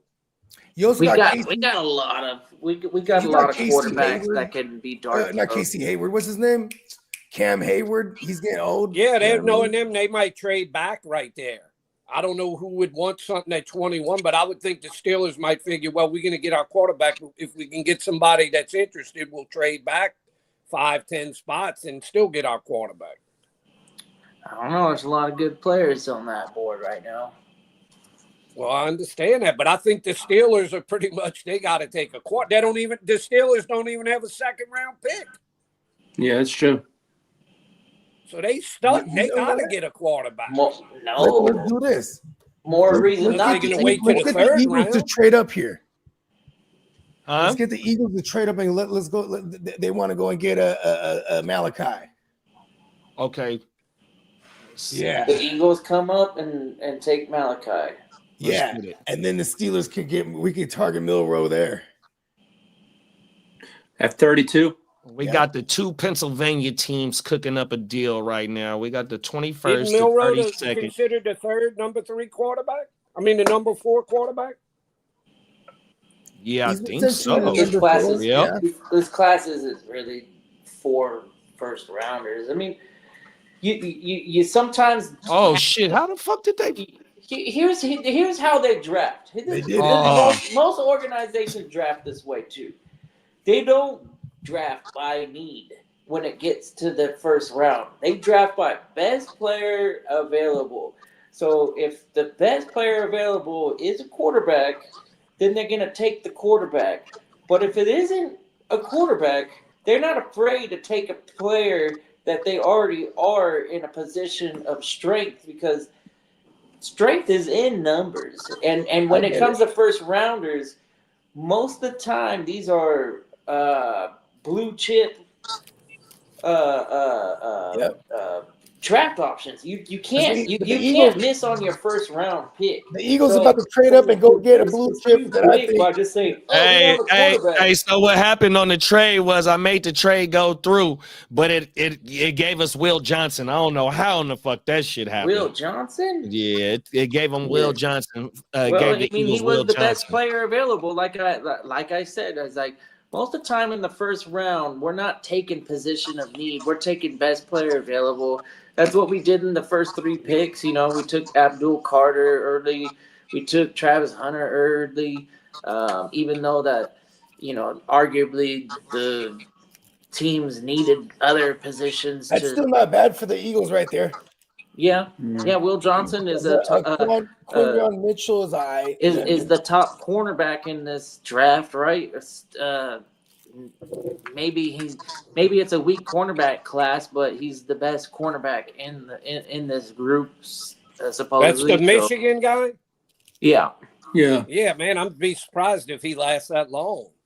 Yeah. See, that's why the Eagles, they traded up, got their guy. Realistically, the Steelers could have been What was that, though, kiddo? What was that? A few years back. Opposite of a few years back, they had a draft where they weren't expecting that many quarterbacks to go in the first round, and a lot more went than they were thinking.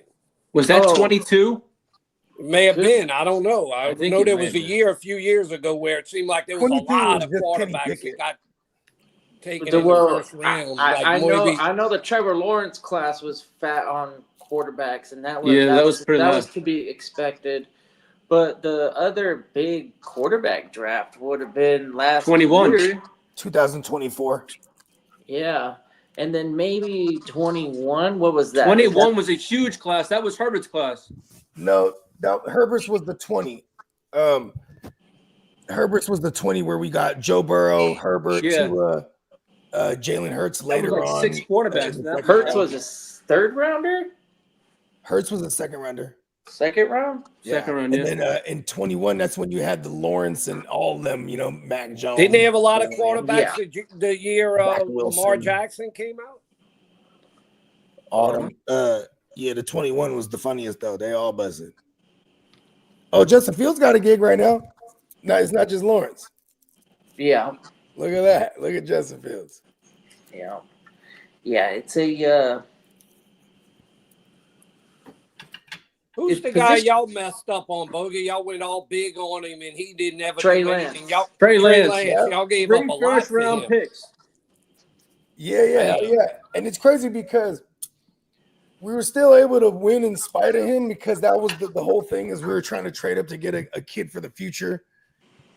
And it swung and missed. But then ironically, the Brock could be our guy, and he came via Mr. Irrelevant. Yeah, it's like as bad as y'all messed up on him, y'all kind of got good fortune with Purdy, so it kind of all paid up for it. And somewhere in the world, Trey Lance is losing all his hair. And what pick are we at right now? Where is he right now? Chargers. I think he's actually with the Chargers. He's a third string on the Chargers. Maybe practice squad. I can't keep up with all these these backup quarterbacks. No. Well, And give me it's I don't on really- number 22. It's the Chargers on Give the me clock. Luther Burden. Okay. got you. Got the wide receiver. Luther Burden is off the board, baby. Surprised he didn't get Pierce. We got Green Bay on the clock. I think Green they need to Bay. go with it. I think they need to go edge. Yeah, maybe they go Pierce here. James Pierce off the board. We got the Did- Minnesota Vikings on the clock. The Ninja, what you do? Minnesota Den up in here, big bro. He was earlier. I haven't seen much of him. Anybody in So the it looks chat like got an they need idea for the secondary. Vikings, man? Let us know. Shout out to the chat, everybody that's tuned in with us this morning, man. We appreciate y'all. We are on the clock or the countdown to the 2025 NFL draft. 100%. You know what I mean? We are fantasy football degenerates around here. So we have been live since I think Wednesday of last week. Just getting tuned up for the draft, man. Appreciate y'all for tuning in, man. If you can, like, subscribe, and comment wherever you tuned in from 100%, and make sure you click that bell because it's Christmas time for us fantasy football folks, man. 100%. And then our second Christmas is the schedule. Come on now, 100%. We can make our trips. Facts. Let's go ahead and get another message from our sponsor. We are powered by the NeonPeacockMerch.com merch website. Y'all go ahead and watch this commercial, man, and get tuned in. Yes, sir. Yes, sir. NeonPeacockMerch.com, man.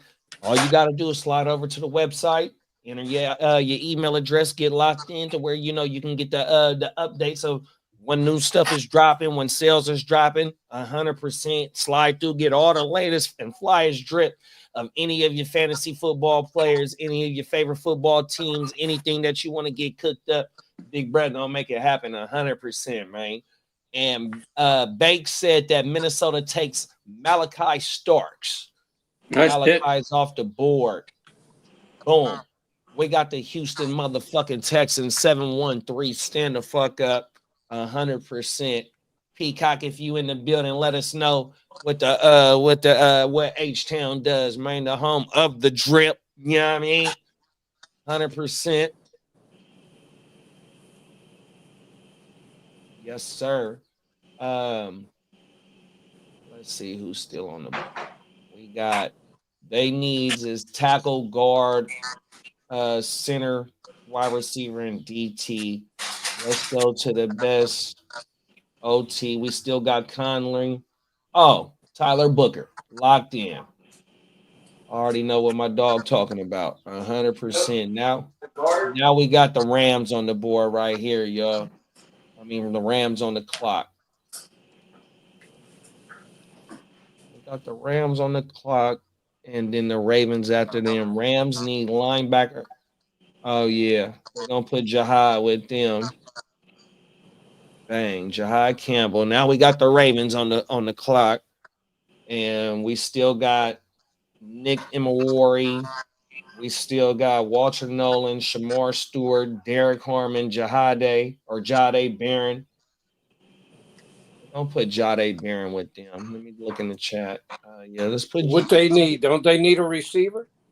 It says guard, cornerback, edge, linebacker, and safety as their top needs. Oh, all defenses. You want to put a receiver in Baltimore?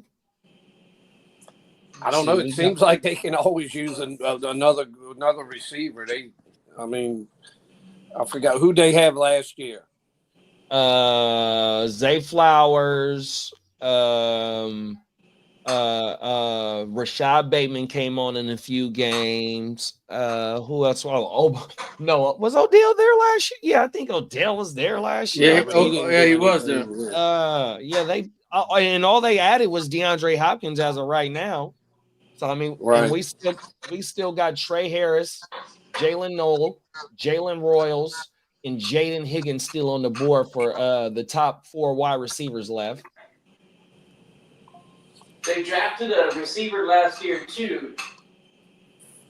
2nd rounder. Okay. So you want to give them something different? Yeah.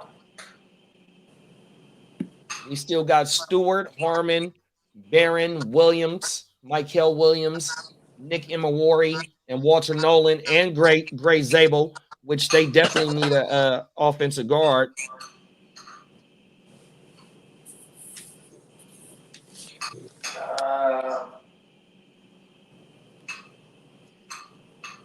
Yeah. Let's go. Let's go. Best player available. Who's on the board right now?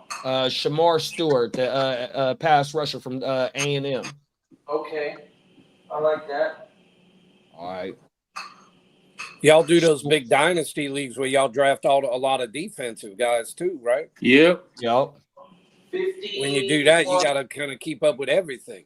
Yeah, it's like a round the clock thing. You got to know everything on those. Yeah, that's you got to almost be like a darn general manager or something. That's what you are. On top of everything. Yeah. We basically start a full team and we rostered like almost 53 people. Yeah, y'all pretty much everything except for what? Special teams. Yeah. Well, yeah, y'all pretty much. Kickers and punters. Yeah. Mm-hmm. No kickers. We got Detroit on the clock. I won Detroit. Detroit needs a linebacker. Okay, we still got we got an edge in Michael Williams. We got an edge in Scooteron. Is Jahad still there? Is who? Jahad? No, we got him in with the Rams. Okay. The next true inside linebacker is Carson Schweschinger. All right. We're getting a lot of love into this shit too, bro.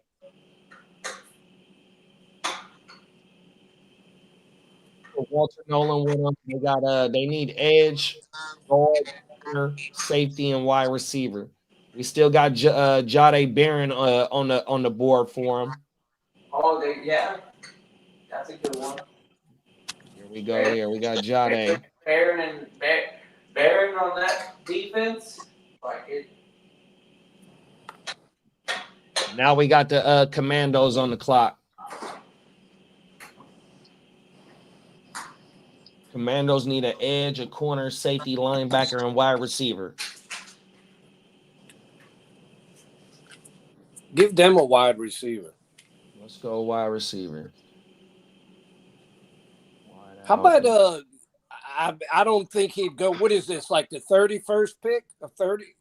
We on the 29th. 29? Might be a little bit early, but I was going to say give them Higgins. Let's do it. Although he keeps moving up the board, it wouldn't shock me. There it is there, bro. Let's get it, man. Higgins off the board to this I want my Saints Commandos. to get him, but I don't think they're going to get him. We got Buffalo on the clock. Jaden Higgins, man, is moving up, bro. He's gonna be one of these fantasy players that everybody targeting for sure if he land in the right spot, like Washington. Yeah, right, exactly. Wasn't Jalen Noel projected to go before Higgins? In this one, they got him like that for sure. Yeah. They got Higgins as the 60-something, and they got Noel as the 49th wide receiver or the 49th Yeah, but player. there's no way Higgins is going to go to 60-something. Nope, no way. Hell, you're right there. I'm hoping he makes it to the Saints at whatever it is, 40 or 41, but I don't even know if he's going to make it to them. Assuming they don't do what we said and trade up or something and lose the pick. Yep, Abuka went to Arizona, Bakes, and the top wide receivers. Oh, there they go right there. Trey Harris, Jalen Noel, Jalen Royals, and Kyle Williams, and Jack Betch. Oh, I like him, man. He's good too. He's from TCU. Nice. Yeah, he's from where I live, from Lafayette. Yeah, he went to TCU, right? Yeah, he was at LSU and then he transferred. And then he went to a high school. He went to high school about 3 miles from me. He just lost his younger brother too. Yeah, he lost his brother in that New Year's deal in New Orleans. And he's playing in memory of his brother. Yeah, and I hope he does. Oh, yeah, he's playing with some serious heavy heart. Want to call it.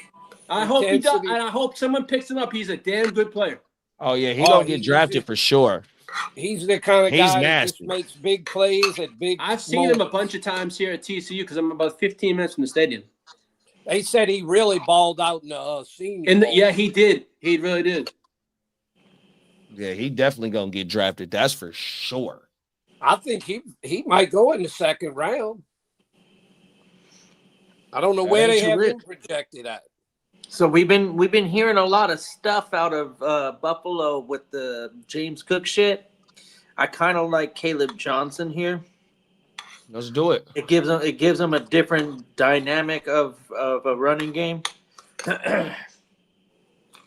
We just paid Josh Allen a record fucking deal, and it's not like we're not losing faith on him, but maybe let's run some fucking. Let's get the running back some touchdowns in the goal line. That's not. Then again, Josh Allen takes those. No, that's what I'm saying. Is like he just signed the biggest contract in the history of fucking NFL. So if we can get a running back that can actually do that job, then that might be the smart long-term investment. And Caleb Johnson, facts because you don't got to pay Cook. Cook is on his 4th year. He wants a contract, and if you can shop him and get something, 100%. Yeah, I ain't mad at that idea, big bro. Okay, we got the Kansas City Chiefs on the board right now. I mean, on the clock right now. Just give him a pile of shit. It's all set. A pile of boo-boo. We're going to give them Derek Harmon. That's their main. Yep. That's what they say their main thing is. That's perfect. And then we got Jalen Milroe to the Steelers. They end up getting the quarterback that they like and extra capital. And that's the first mock draft we completed. Nice. Well, that's we made it through the whole first round. Come on now. There it is. Hey, JD, I'm bringing my iPad and all that stuff to the salon tomorrow.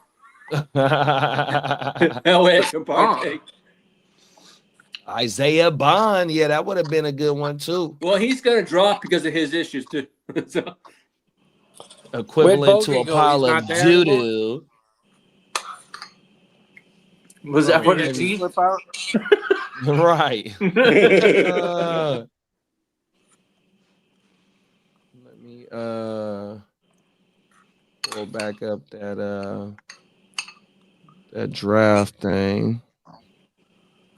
2025 modern draft simulator. Yep. Well, look, I'm gonna slip out myself, and I really enjoyed being on with y'all.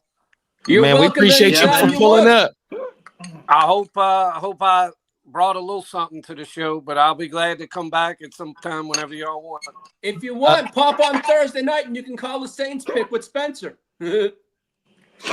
Why? He's coming on Thursday? Well, let's hope so. Yeah, I don't know. Yeah, that might be good. But yeah, you welcome. Hey, whenever you got time, man, you're more than welcome. You got the open invite, Papa Guru, 100%, man, and you definitely dropped some gems on us today, 100%, man. We sure appreciate you for pulling up. Yeah, when Spencer was little, I used to always tell him, because I'm kind of like I don't want to say exact, but I'm kind of like a little bit of a baseball and football historian. No, I was about to say that. He's a walking encyclopedia. But when Spencer was little, I used to tell him, I said, if you're going to like the sport, you need to learn the history too. Not just what's going on today. You need to learn about the old guys too. My father told me that about soccer.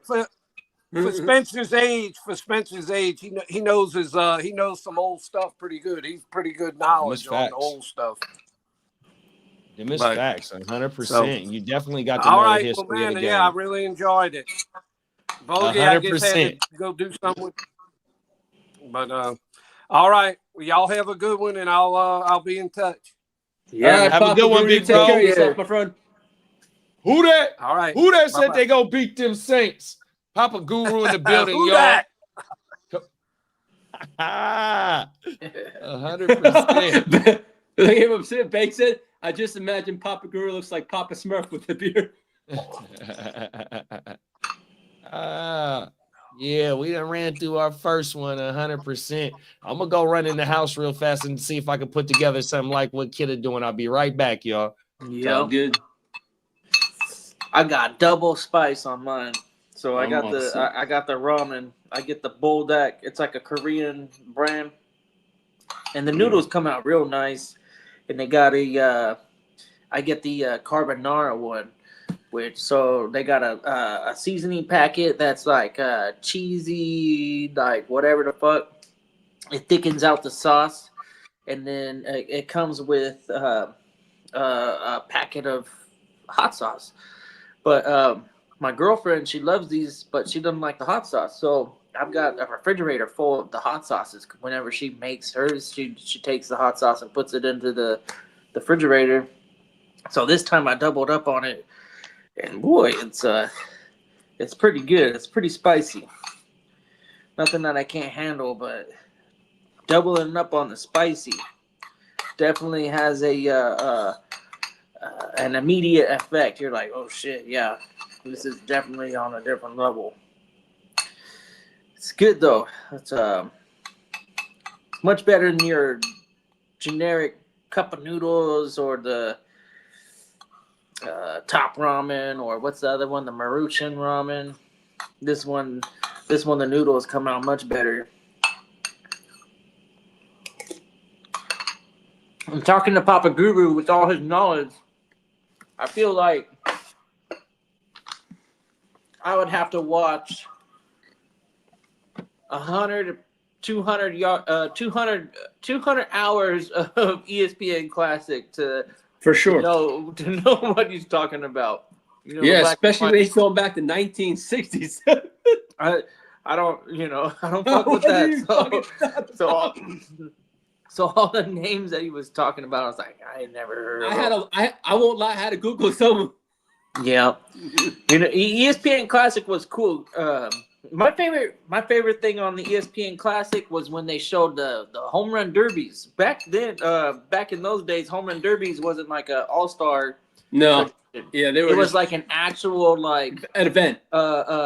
Weekend special. So on the off season, they would bring in two guys to go play heads up in a home run derby, and this like weird field. It had a really tall fence, but I don't think the distances were too wild. But big fence, probably like a training facility, a college, or a minor league field in the middle of nowhere, and they would get the best hitters of their days going up against each other. That was a really interesting show. So I do know classic baseball much better than I do classic football. I'll say that much. But I didn't really start paying attention to football hardcore until I was probably closer to a teenager. But baseball, I've been baseball my whole life. I was in diapers singing "Take Me Out to the Ball Game," and I was probably some of the first words I knew. So some of the football knowledge, I got a lot of catching up to do. But I do remember ESPN Classic when you'd flip over to that channel. They'd have the old black and white football games, and yeah, maybe I should have gave them a little bit more attention, because I don't know a whole lot about classic football like that. I hear there.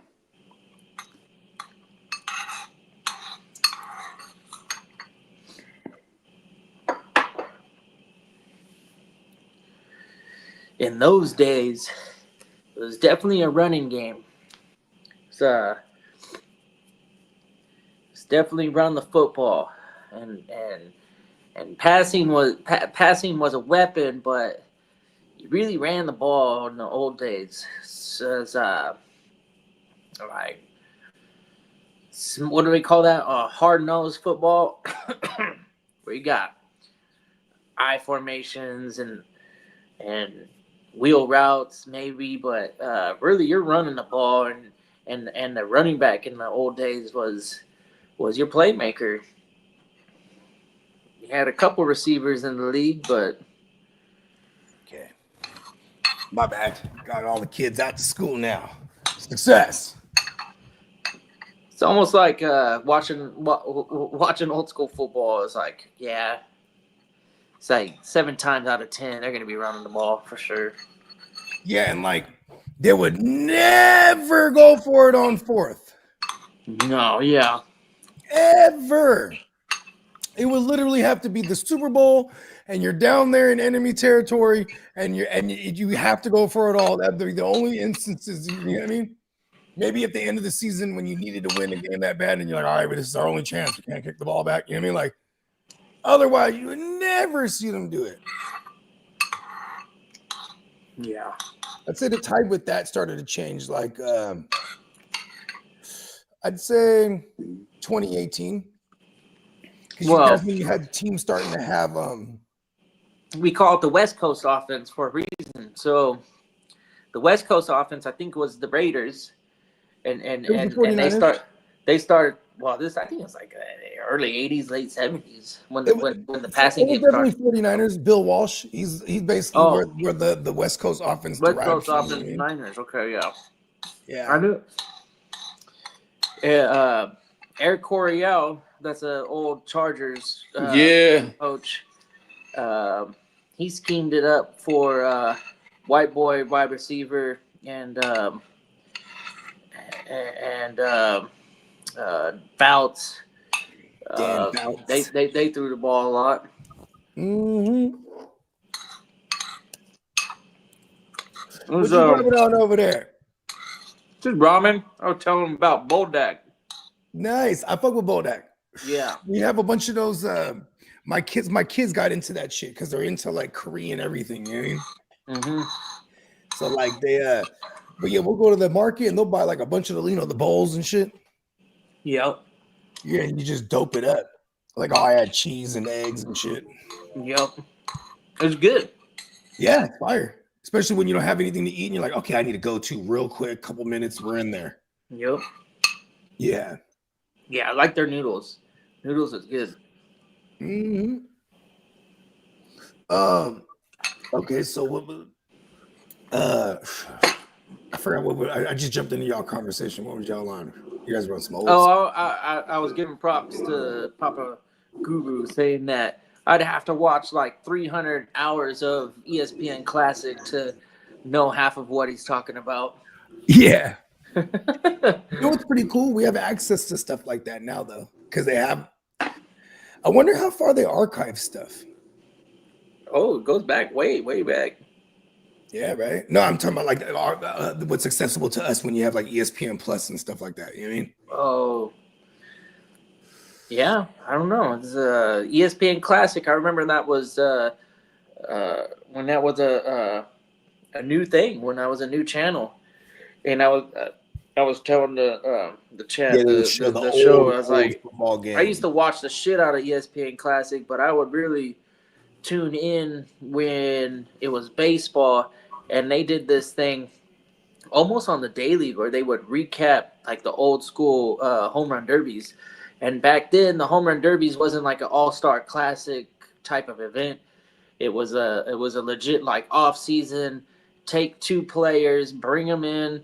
They go head to head, and they play. I think it was like 7 innings.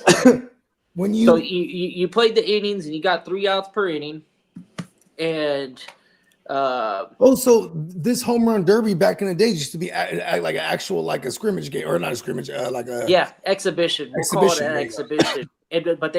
But there was a prize money involved. Were they nerfing the pitches at all? Yeah, batting practice, 100%. Yeah, batting practice. Oh, so they went to a specific field, and it was it had tall fences. I don't think the dimensions were awkward, but it had a tall fence, and it was like a spring training minor league field, maybe college field in the middle of nowhere. They didn't have no it wasn't built for fans. It was just these two guys coming on for a television special, and they filmed it. They set it up to where I think they played for 7 innings, and you get 3 outs per inning, and you just alternate until the end of the match, and whoever had the most home runs, they walked away with like $10,000 or something, which was the equivalent to like 100. And now it's like it was big money back then. Yeah, for sure. Hell yeah. But you had the greats. The greats were coming out on that.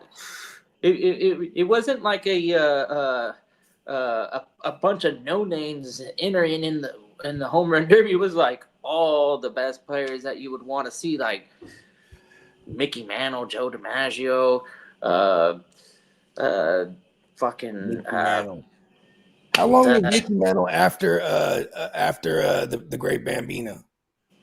They were on the same time almost. Same team, but that was like the Bambino played in the 20s, and then Mickey Mantle, that was already like World War II, so like 60-ish. 40s. So he was a youngster. Years. He was a youngster like in World War II, and Babe Ruth played for a long time.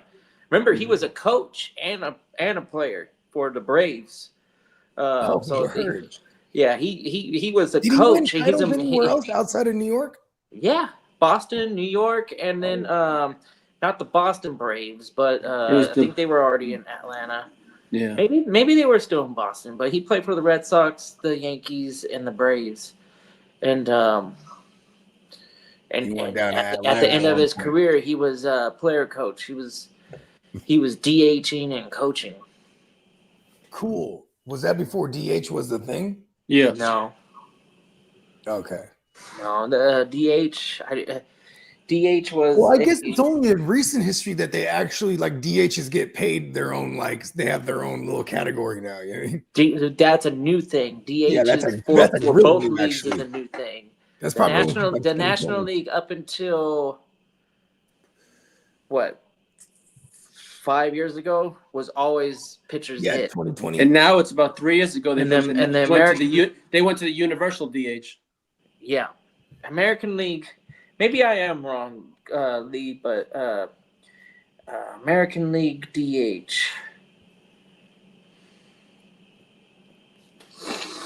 Yeah, watching them old games is pretty dope, especially or even if in this case the home run derbies, like you said. Yeah, I used to always watch.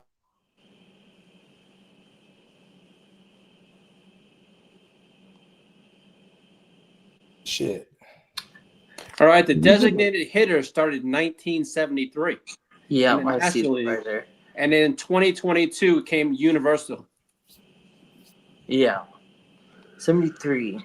So the pitchers were hitting in the American League. And then in 2022 they made it universal. So for example, if you're a pitcher but you don't hit that good, and then you're up at bat, you could have your DH come in there.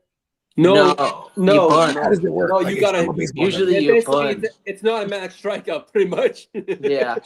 Okay. Usually you're getting lucky or you're bunting. Pretty much bunting. So when you're creating your lineup, you would have that guy like at the batting end. ninth.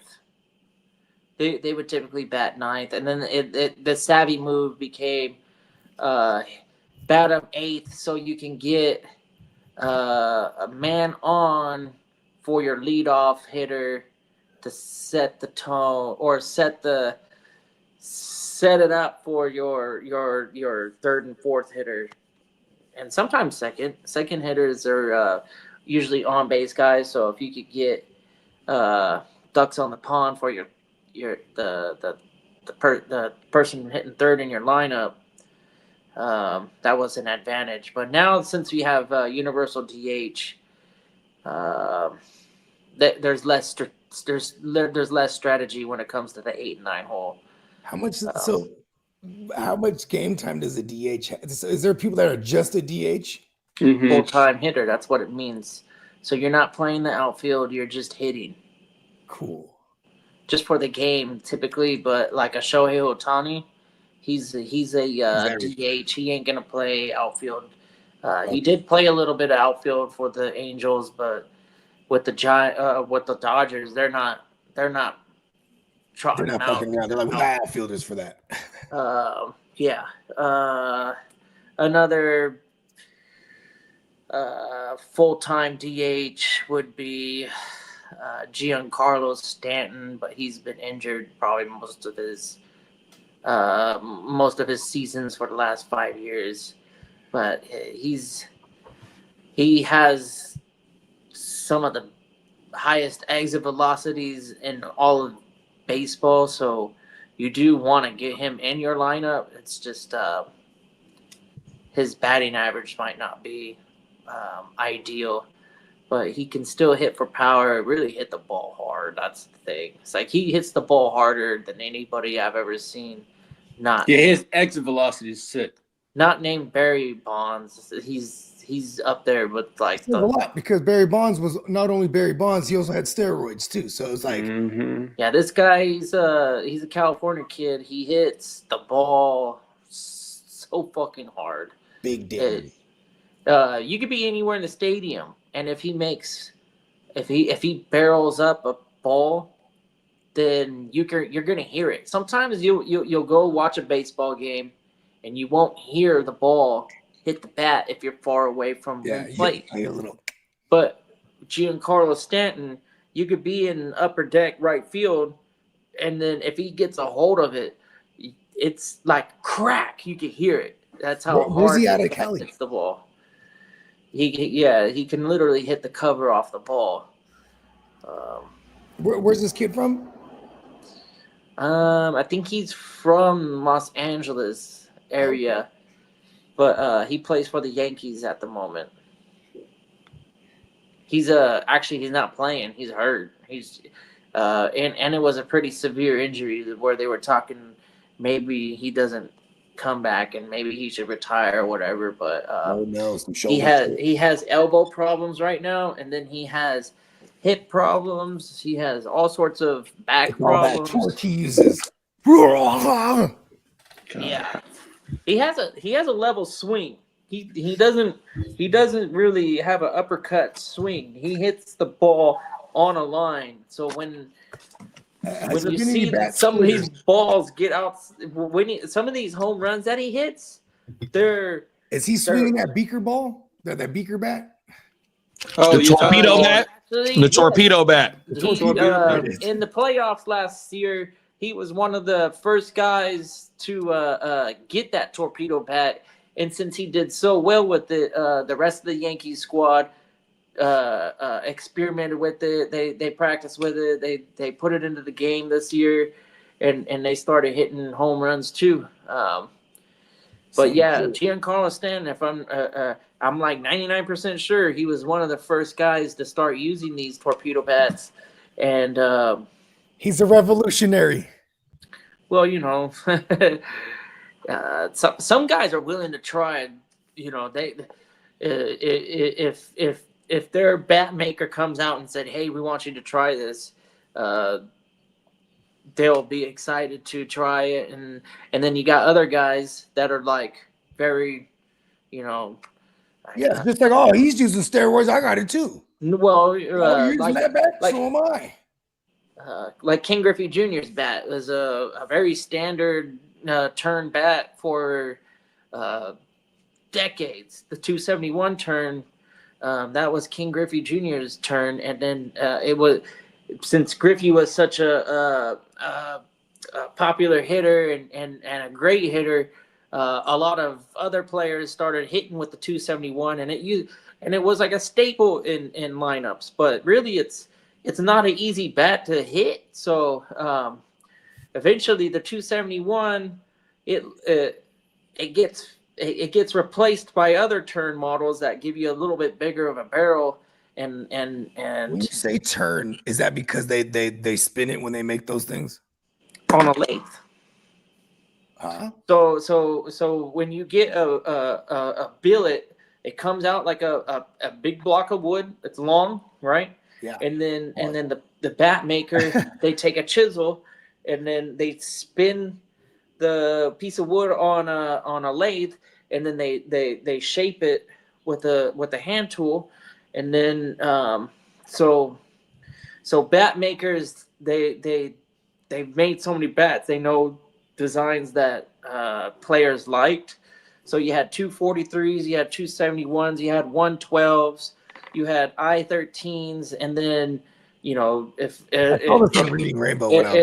a guy gets invited to go at the Louisville Slugger fucking factory and they go, "Hey, this is an idea that I want my bat to look like," they'll be like, "Yeah, tell us what you want it to look like, and we'll try our best to, you know, make it look like how you want it." Okay, do they have to jump through hoops to like try new bats? Like, can a motherfucker just go out there with like a fucking giant ass fucking? No, they have to be weighed. They have to meet a certain weight. They have to make it's not so much the weight; it's the dimensions. It's the dimensions. Yeah. So the barrel width needs to be. What if you swing like a big giant cricket looking thing? No, it can't be. It can't be approved. It's got to be 2 and 5/8 inches in diameter. So the barrel can't be bigger than 2 and 5/8. And then the woods, they differentiate in hardness and feel. So a player is gonna go, okay, I want a big barrel, so it'd be like a 2 and 5/8. Sometimes you can go smaller if a player prefers to have a faster bat head. Then making a smaller barrel would help them get more bat speed, but also it decreases the weight. But usually with Major League, because those billets are so, like, say Louisville Slugger buys a goddamn forest, and so they cut the trees, and they know, okay, these pieces of woods are reserved for major leagues because they're the best woods, and then these ones are for the minor leagues because they're the next best, and then these ones, they're reserved for everybody else because, you know, Yeah, The people quality want to buy is it. The quality of the wood That's doesn't right, matter Clark. so much for an adult men's league as it does for a guy that's making money playing baseball. Yeah. So they don't give everybody the opportunity to get a pro turn, but they do come around.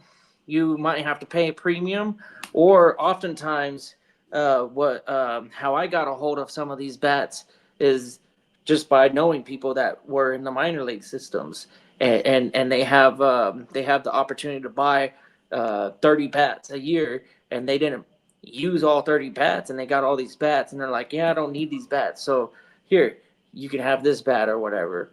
But your quality of the wood is determined before the bat is even made.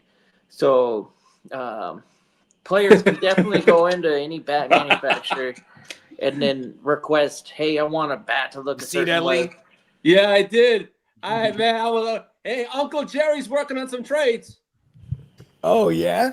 Nah, the Cowboys hey, are he working said. on a couple of potential trades Hey, before Clark and said- after the draft. Clark said, "How are we talking about all this? What y'all was talking about the baseball bats, and nobody ever said pause." Shout out to I Clark don't pause Management. nothing. I'm just I don't think like any That's of why I this just stuff. wear a measurements pause of shirt. wood That for way a long I've time. got it on me Nah. all the time. I'm always saying pause. Thank you, Clark. Yeah. Thank you for bringing us back. You I know, mean, I'm a big I'm the fan worst- of Kidder's I'm Corner. the- That's I'm what the we're gonna start worst calling it. pauser Kidder's in Corner is all. always when he takes us down a rabbit. Well, I throw him a subject, then he takes us thoroughly down the rabbit hole. I've said this multiple times on the stream where I just need to wear the pause shirt to really give me the the security of it, because I know all y'all have thick minds and you take words for wild. Take whole forest. You Louisville, take that's the a big word name, and you make it brother. something All wild. right, Bears GM Ryan Poles just said this. At number 10, told reporters that he thinks that the draft is going to be a little wild in quotes and expects a lot more movement than there has been in the past. Let's go. Who? Ryan Poles, the Bears GM. He's been been pretty active too since he's been the GM. I mean, he traded away Fields. He drafted Caleb. What else did he got? Brought in Odunze. So really, the only Might have team been he can really Johnson. speak for is the Bears. Outside of him putting words in the air, it's all speculative, or maybe even gamesmanship, trying to convince somebody to think that they're willing to move up. So maybe they'll pay more in draft capital and stuff to skip the Bears, and the Bears are super confident because they see like 5 guys on the board. I mean, the Broncos could jump. The Broncos could want to jump to the 10 spot if one of those players that falls to the 10 that shouldn't be there. You know what I mean? Yeah. Chicago should be in the business of wanting to trade down. I mean, every Chicago fan I know, that's what they say, but then they don't believe it's actually going to happen. I mean, same thing with my Niners. I wouldn't mind trading down, but it's like, okay, someone actually has to fall out of that top 10 that doesn't belong to that should have been drafted. You know what I mean? Hey, Kidda, check out Arizona's City Connect. Oh wow, it's kind of like a throwback a little bit with the colors. Their old jerseys. The old colors for sure. They got that's kind of dumb, man. Like, why do they got I don't like. Why do they have a 0 as the O? What's up with that? Trying to get creative. Like, you put a line in the O and it makes it look like a 0, and I'm like, what? Oh man, they have video of Shannon Sharp's accuser out saying he They got her name out. I seen something last night where the bride, Shannon Sharp's lawyers released text messages. I sent it to the thread. Oh yeah, I didn't even see that. I was sliding through YouTube and see it. It's that too. But also it's Tony Busby that's representing the accuser. So we know what time it is. Yeah. Money time. Tony Busby tried to get he's a lawyer that just want to get the big settlements out of the people with money. Look, they're suing him for 50 million. So like if he can get a couple M's out of him, that's what he's looking for. It's fucked up too, because now even if he settles, you're just all this stuff that's coming out, like the public opinion, just it hurts people's careers a lot. You know what I mean, they said that ESPN put him on pause for a minute. He was on this morning on YouTube. Oh, well, there it is. No, on YouTube. He wasn't on ESPN. He was on YouTube. He was on with Stephen A. Smith, and who's that woman that he's always like hitting on? Molly. So he was at work today. Wasn't he smashing his lady on YouTube or Instagram or something? Something like that. Long ago? No, but he wasn't on Instagram Live. JD, he wasn't. He said he accidentally put that on there too. As soon as this broad heard that, she was like, "Oh yeah, this is game over." Now the world knows that he really is a perv, and he putting shit on the phone and not even knowing it. Yeah, she could probably get away with this. They've been trying to get. Well, they've been trying to get. Says in the text messages that got released, it says that the broad is extorting for 50,000. 25,000 for each cheek. For what? Oh, word. 25K for each cheek. That's crazy. God damn. She must have a long ass listening. So she was charging him for her services, is what you're saying? Well, no. Well, they say in some of the shit that I seen, it was all consensual. But the bride is the aggressive one in the bedroom. Oh shit! In the text messages that was released. She's like, "Oh, you a tight end?" She just right to the y'all know what Pow. cheeks is, right? Y'all know what cheeks is? I mean, popping cheeks. Yeah, butt cheeks. She wants 25,000 for each cheek. 50,000 for the cake. Gotcha. Well, it's per episode. Ryan Pauls just said that a contract with the video recorder going. Oh, everything. Fucking A, bruh. Oh, my mama. Fuck, bruh. Yeah, this shit is cold, bruh. Damn, Shay. Man, we live in a fucked up world. 25,000, bruh. Per. And she got mad because Shannon didn't want to pay it. That's what he's saying. That's what his attorney is saying. Yeah.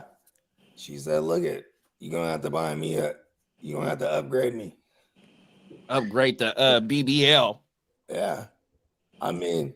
She want to go to Dr. Miami. She went to the cheap doctor. She want to go to Dr. Miami. Exactly. He's charging per. Come on now. She said you got it. He said, I got enough for one. Man, why the Titans doing this shit? You find out Thursday night who we're picking. Fuck you. We know who you're picking. Cam Ward. Hey man, shout out to my man Titans for life. Watch all the quarterbacks slip to round 2. They're like, nah, really nothing special.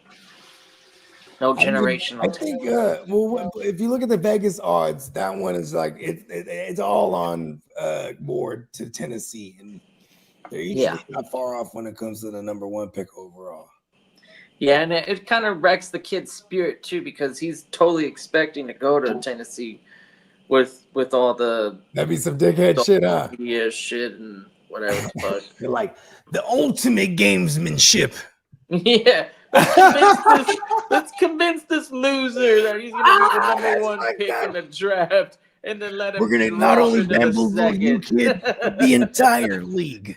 Just kind of give him that Tom Brady-esque fucking like grudge, where it's like all these people passed up on me. I'm just gonna go out there and murder them. It's like, I got the biggest chip on my shoulder. With the Browns. I was supposed to go number 1 overall. I thought I was the first overall, and then now I'm still the first QB. I'm with the Browns. Well, Bogey, here's some good news. JOK was back in the building after his season-ending neck injury, doing some voluntary off-season program. Yeah, I read something that he was like Like first, everyone was saying the doctors don't know if he could be able to play, and then but he kept saying, "Oh, I'm playing." So I'm like, "All right, fuck it, I got JOK in a couple." Speaking of Browns players, did y'all see that Nick Chubb released another video of him squatting 500 again? Yeah, I saw it like 3 days ago. Yeah, that's crazy. Damn. He's probably letting you know that I can still If do not, the Steelers will take him. Fuck it. One more go for my man, the chubby one. Pause. How about I guess the Brown. I mean, he's still contracted with the Browns, right? Or no, he's a free agent. The Steelers plan to add 2 more quarterbacks. Aaron Rodgers uncertain it won't affect the draft plans, though. Well, Aaron Rodgers is probably one of those ones they plan to add. Mm-hmm. Yeah, Rodgers and a pick. Yeah. I mean, they don't got much. You think Brock Purdy arrived at the start of 49ers voluntary camp.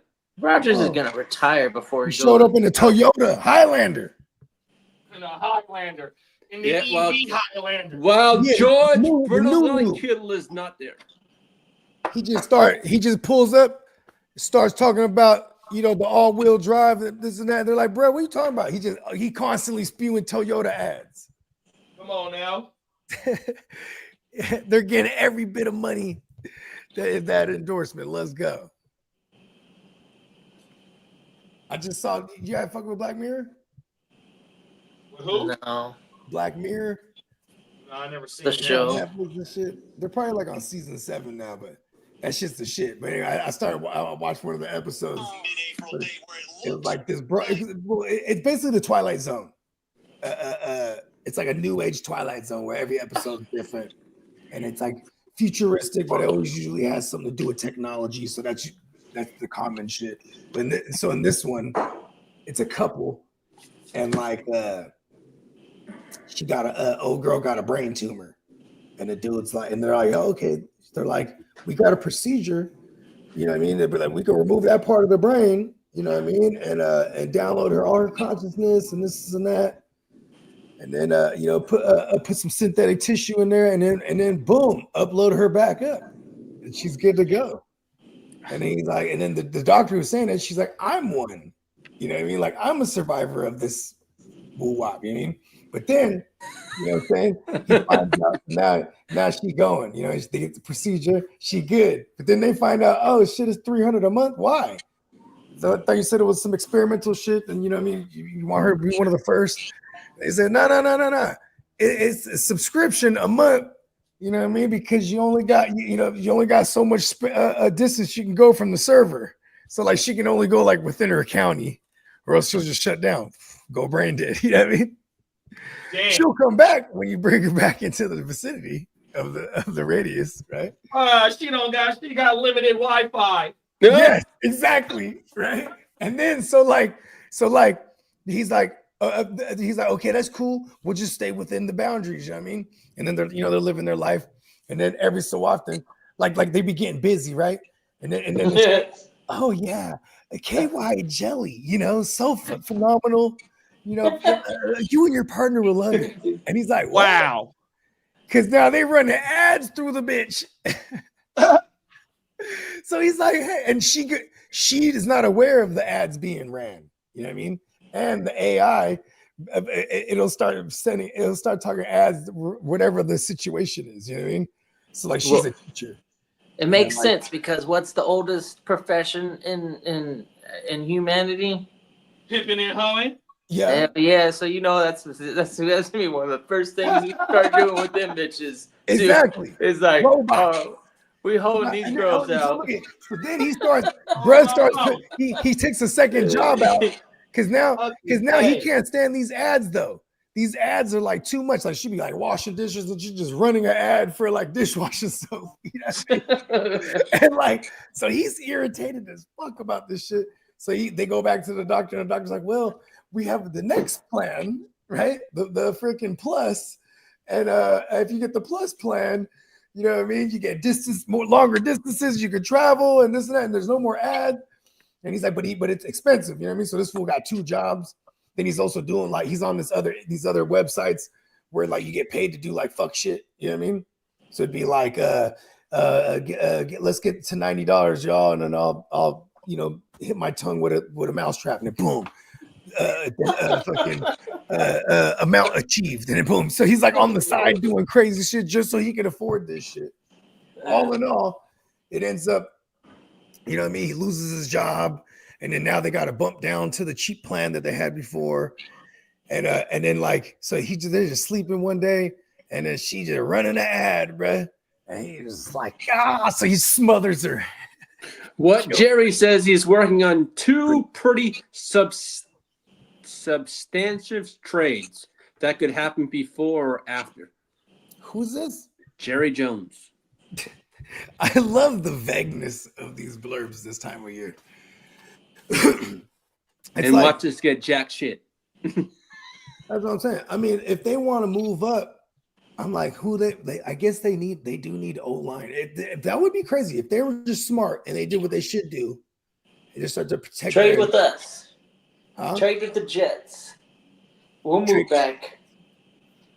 Go get that kid from.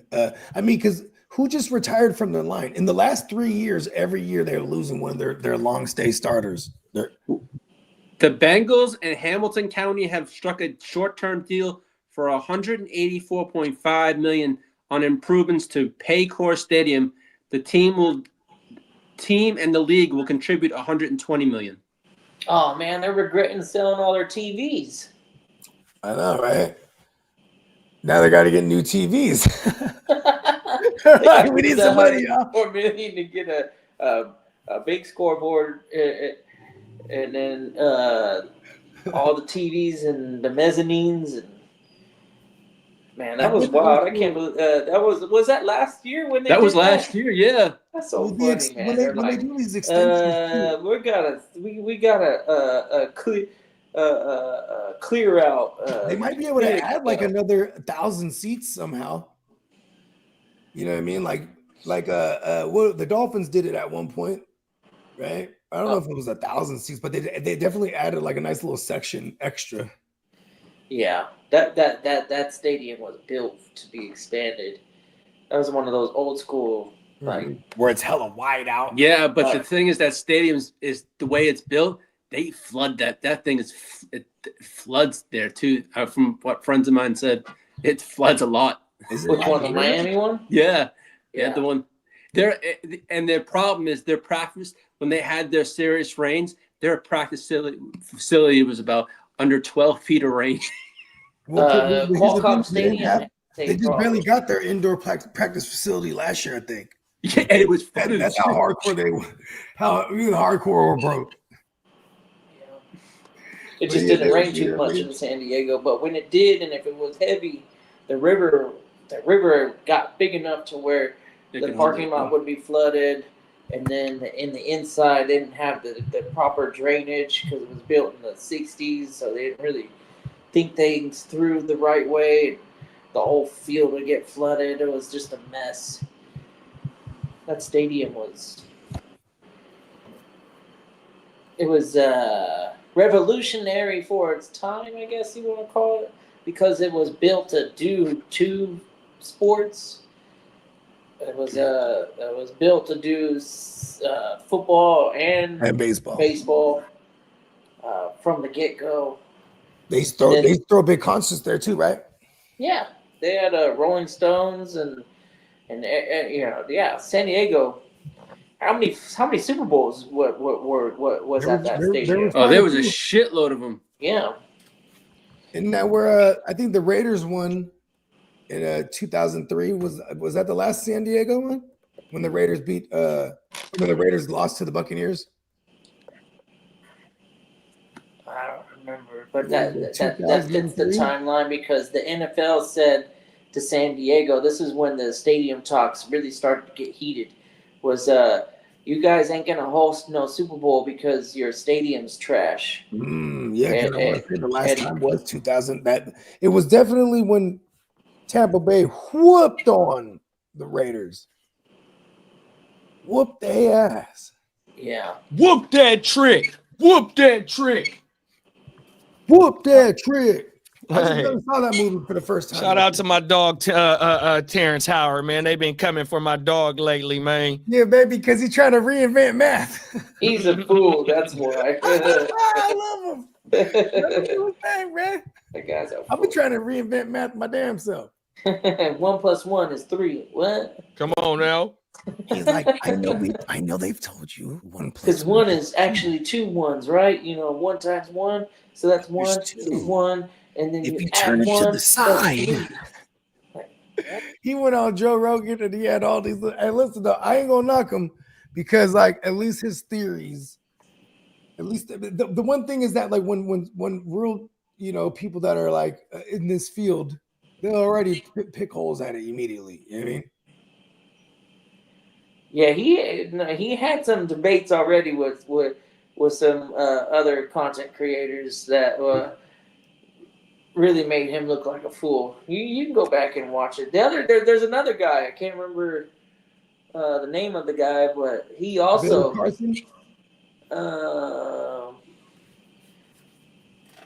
Billy Carson's not. He's not a specialist in math. He's a specialist in like ancient theology.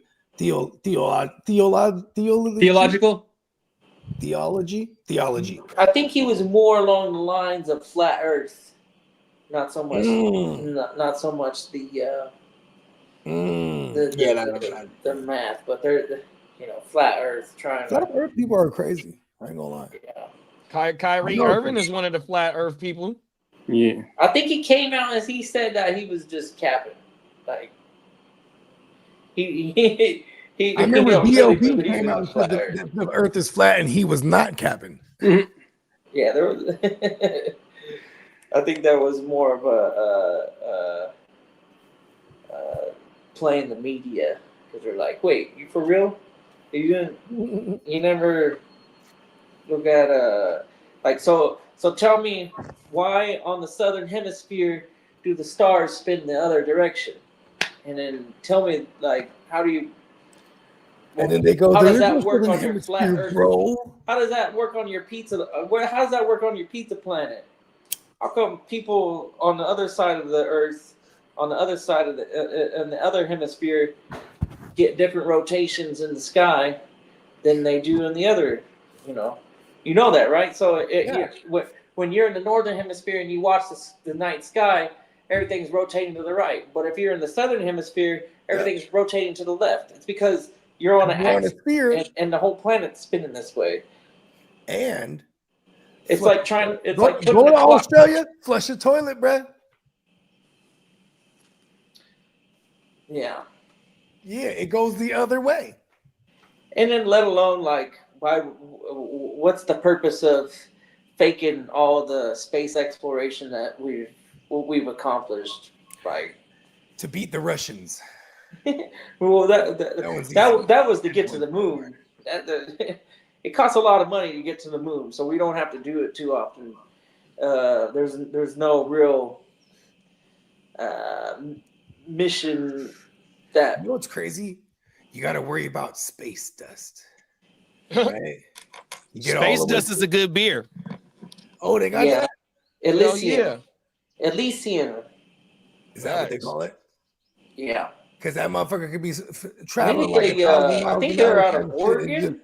Go right through your suits. Maybe Washington. Yeah, I forgot where they at, big bro. I think they're out of Oregon, if I remember. Elysian. Yeah, that's a damn good beer. I'm trying to remember who I saw. I think I even seen Peacock with some space dust before, back in the days. Yeah, it's on tap at a lot of bars and restaurants. It's like a Sierra Nevada, but a different state. Like almost on that level of production, or they're shipping that shit out. And was his song that said he was at one point? I think it was song, right? He said because he works in machinery and shit. I mean, you spoke with him, right, kid, about what he does. Yeah, I think before he was talking about he was going to work at the Sierra joint, but he ended up working where he's at right now. Okay. Yeah.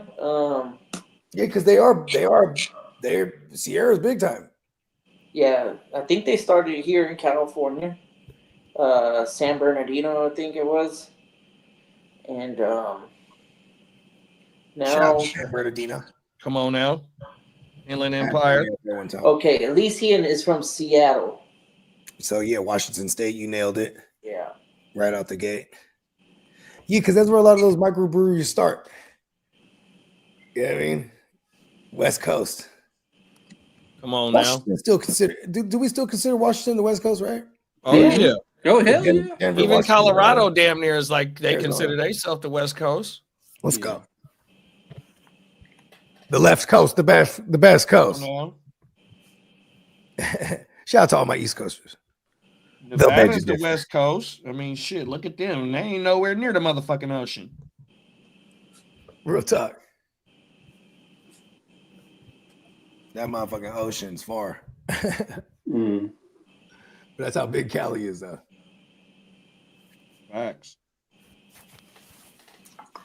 Yeah, well, shit. We got going on here. I think that might be him. Yeah. Yeah. You know what I mean? But Oh, that'll on give us all ample time because the kids got minimum days, and then they out tomorrow. After tomorrow, they got their little break. Oh wow. Yeah, they're off for Oh, like they 2 loving weeks. that. Hey, Well- kid, here's one for you. The New York Jets are the only NFL, NBA, or MLB team to not make a postseason during the Pope Francis tenure. What? We ain't no good, bro. What is That it goes on? for the Yankees and the Mets. Yankees. The Mets made it last year. Huh? No, they're Didn't saying they- the Jets. Jets, Jets. Jets, Jets. Oh, I thought you said like MLB. I was speaking to you, my NBA, friend. and- Oh, hold on, this is the Pope that said that? Yeah, the Pope just passed away yesterday. Oh, I didn't know that. Yeah, he passed away Easter Monday. Damn, I didn't know that. Yeah, he's 88 years old. on Easter Monday. Yeah. Cause he had been in the hospital for a minute now, right? He was out, but he was under like people were going up to him and it's like, hey, asking him. He's like, I'm just lucky to be alive. Oh he wow. knew, he he knew was his time already- was coming. Yeah. At least he was still coherent. 88's a long time. Yeah, facts. My grandma will be 87 next month, 87, 88, something like that. Yeah. Oh, that's awesome. Yeah, my My grandma grandma. got to 86. Huh? My grandma got to 86. Dang, that's high. Oh right? wow. Yep, I think that's what Mama Lou got to, bro, is about 86. See, if I could get to 86, that'd be the joke I would say. All right. Well- 86. You know what I mean? This just came out 1 minute ago. Sean McVay wants Milrow. Uh-oh. mad Milrow at just might be McVay's guy. Because then he definitely He- will sit. Actually, Milrow right now is at the Rams facility working out. Hey, the Rams is hella smart, bro, because they're gonna be like, "Hey, Milrose here, y'all." Yeah. And then once they get on the clock, because they're already setting it up that to make it look like they want him. You know what I mean? Johnny said, gotta go pretend to do some work. Thanks for the daily wake up show, guys. It's always a good start to the day. Appreciate you, Yeah. big bro. Yeah, Yeah. Johnny, get the bag. Come on now. 88 is twice my age now. If I gotta do this all over again, I would feel like I had a very complete life. Come on now. Right. Oh my mama. Peace. Catch y'all tomorrow. You already know, big bro. Be safe out there, man. Mañana. man. And we're gonna pick up tomorrow right where we left off, continuing the Oh, countdown. Tyreek's at it again, holding his baby over a fucking balcony. Who did this? Tyreek Hill I mean, was it a brand new baby? holding his baby over the edge while looking over the balcony. Someone called Oh, child that's services on his crazy. ass.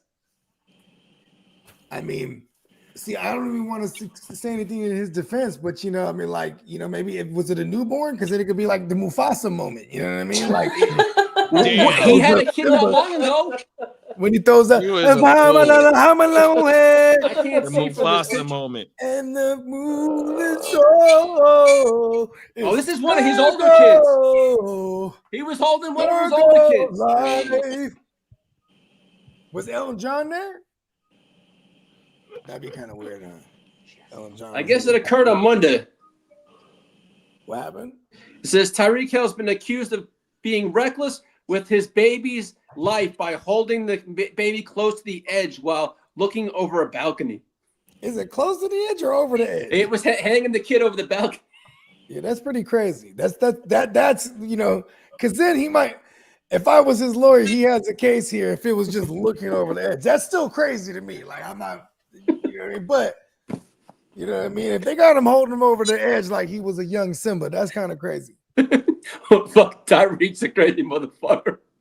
But yeah, you know what I mean? We're less than 48 hours away. We're about 48 hours away from the NFL draft kicking off. So we'll see y'all tomorrow when we pick up right where we left off. Continuing this countdown. We'll probably run it. We're definitely going to run at least one more mock tomorrow. You know what I mean? Maybe we'll run a couple, you know what I'm saying? Because, yeah, tomorrow is, yeah, we're on the draft eve. Bogey, I'll keep you posted in the morning where I'm at. All good, brother. Don't even trip. 100%. Anything. We'll Till just next time. Peace. Peace. Yes, sir.